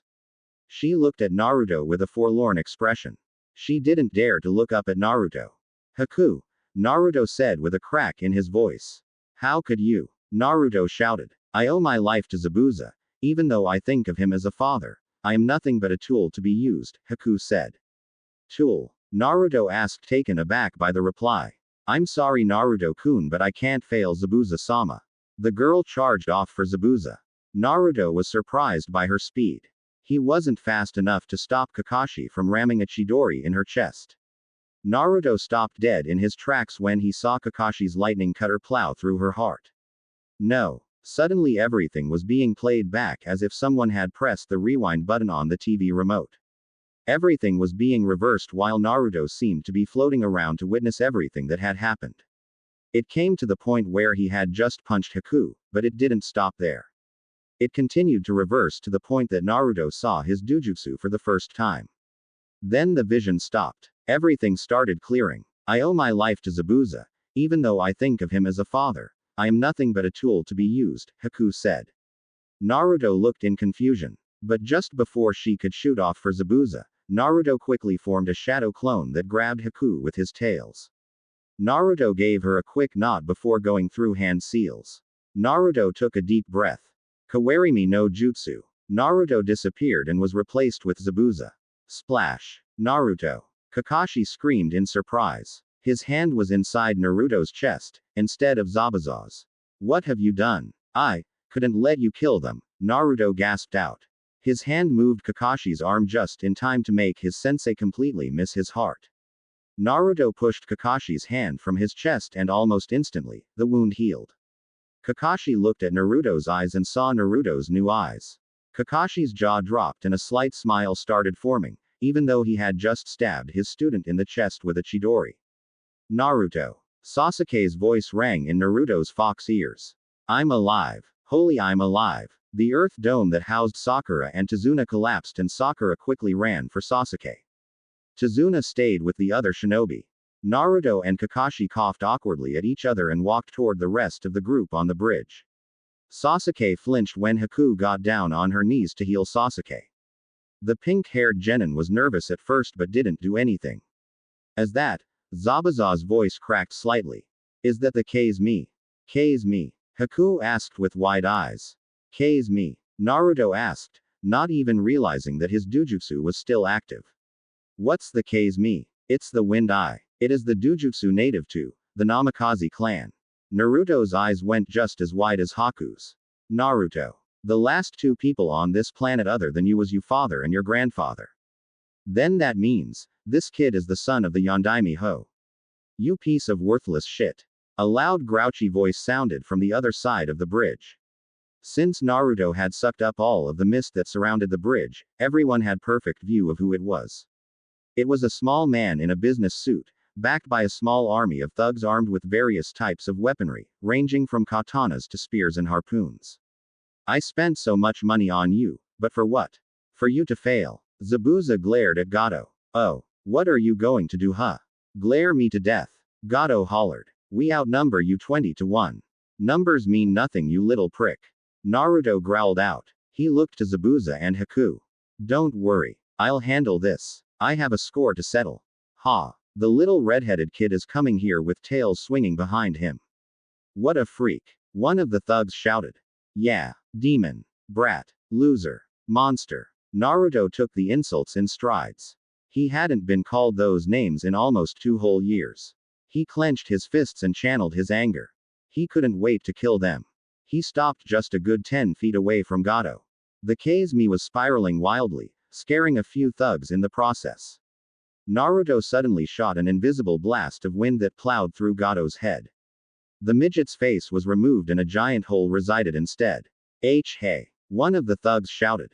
Die. Naruto's tails shot out and smashed and thrashed about, dismembering thug after thug, turning the entire end of the bridge into a bloodbath. Thugs tried to slash and defend against the fox tails, that could grow and shrink like an akimichi, but it was futile. The tails were impenetrable and extremely powerful. Naruto swung one of his tails and the swing had enough power in it to bisect large groups. After a few minutes, Naruto retracted his tails to their original size and huffed at the sight before him. Mutilated lumps of what used to be body parts were piled all over the bridge. Weapons were left of the ground and blood painted the bridge. There was so much blood that it poured over the unfinished end and dripped off into the ocean below. Naruto turned around and gave a weak smile to the shinobi present but passed out shortly afterwards. Almost an entire week later, Naruto awoke with an extreme headache. His head was wrapped in bandages and his chest was bare. Naruto took a deep breath and looked at his ruined fishnet shirt. He started contemplating whether or not he should stop wearing shirts altogether.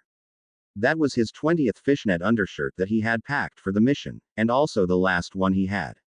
His metal-plated shirts were also ruined, leaving him shirtless until they came home. He pushed himself off the bed and found a flower made from ice sitting in a vase made from ice as well. He smiled slightly and stretched. His tails followed shortly after, completely relaxing his muscles and throbbing head. He stood up off the bed and walked out the bedroom door and headed downstairs for something to eat. Or at least to regain his bearings. He entered the living room to see an extremely happy Team 7 conversing with Haku. In the kitchen, Zabuza and Kakashi were discussing something over coffee. Naruto shrugged and walked over to his friends and plopped onto Sasuke's lap. He too was bandaged up, but it wasn't too bad. The Uchiha growled at Naruto and pushed him over, but Naruto's head landed in Haku's kimono, making his head squish in between her. Zabuza spit his coffee out onto Kakashi's face and drew out the kubikiribocho and held it at Naruto's throat. The man had gotten rid of the bandages, revealing his face. Zabuza growled, revealing his shark-like teeth. He had a petrifying look that spelled instant death to the poor redhead. Speaking of the redhead, his cheeks were almost just as red as his hair. I know you saved us and all. I owe you my life. Zabuza started. But if you think that you can get a freebie from my daughter like that, think again. Zabuza pressed the Zanbato against Naruto's throat. The poor boy was sweating bullets. Naruto was too afraid to nod his head and he was too afraid to open his mouth, so he shot up a weak thumb up. Naruto's hands were shaking at a ridiculous rate, making Zabuza laugh and relinquish his blade's hold on Naruto's throat. A few days later, now at the finished and unnamed bridge, Team 7 and the Momochi family were standing at the bridge gate. Behind them, the people of Wave were cheering on their heroes. Well, hero Naruto, the tailed redhead, was speaking to Haku while his teammates conversed with the villagers and Kakashi spoke to Zabuza about important Junin matters. Will I ever see you again? Naruto asked the black-haired beauty. You can bet on it, Naruto-kun. Haku smiled and gave his a deep kiss. Both of them savoring the feeling for as much as possible. Naruto-kun. Don't wait for me though. There is a high possibility that I might die from what me and Toussaint are planning. Get with that Ino girl that you told me about, but when the time comes, and I'm still alive, Haku got on her tippy toes and leaned in and whispered some fantasies that Naruto could have only hoped to be real while he read Ika Ika. When she leaned back, she and Naruto were both as red as his hair. Naruto seemed to be a stuttering mess and Haku seemed to be flustered. Neither of them were able to formulate words. Naruto resigned to just smiling like an idiot. Haku was about to say something but Zabuza had called for her. Naruto was called by Kakashi, thus ending their last embrace. Wait, Naruto-kun. Haku called out with a bright smile. A blush was still adorning her cheeks, albeit light. Naruto turned around and Haku grabbed him for one more kiss. Everyone present cheered even louder for the two. When they parted, there was a small trail of saliva that brought their lips together. That was for the road. Why yeah, Naruto stuttered, before Sakura and Sasuke started tugging at his tails. We'll see each other again. Once the two groups headed off for their respective paths, Tazuna looked at the bridge and asked a really important question. What was the bridge going to be named?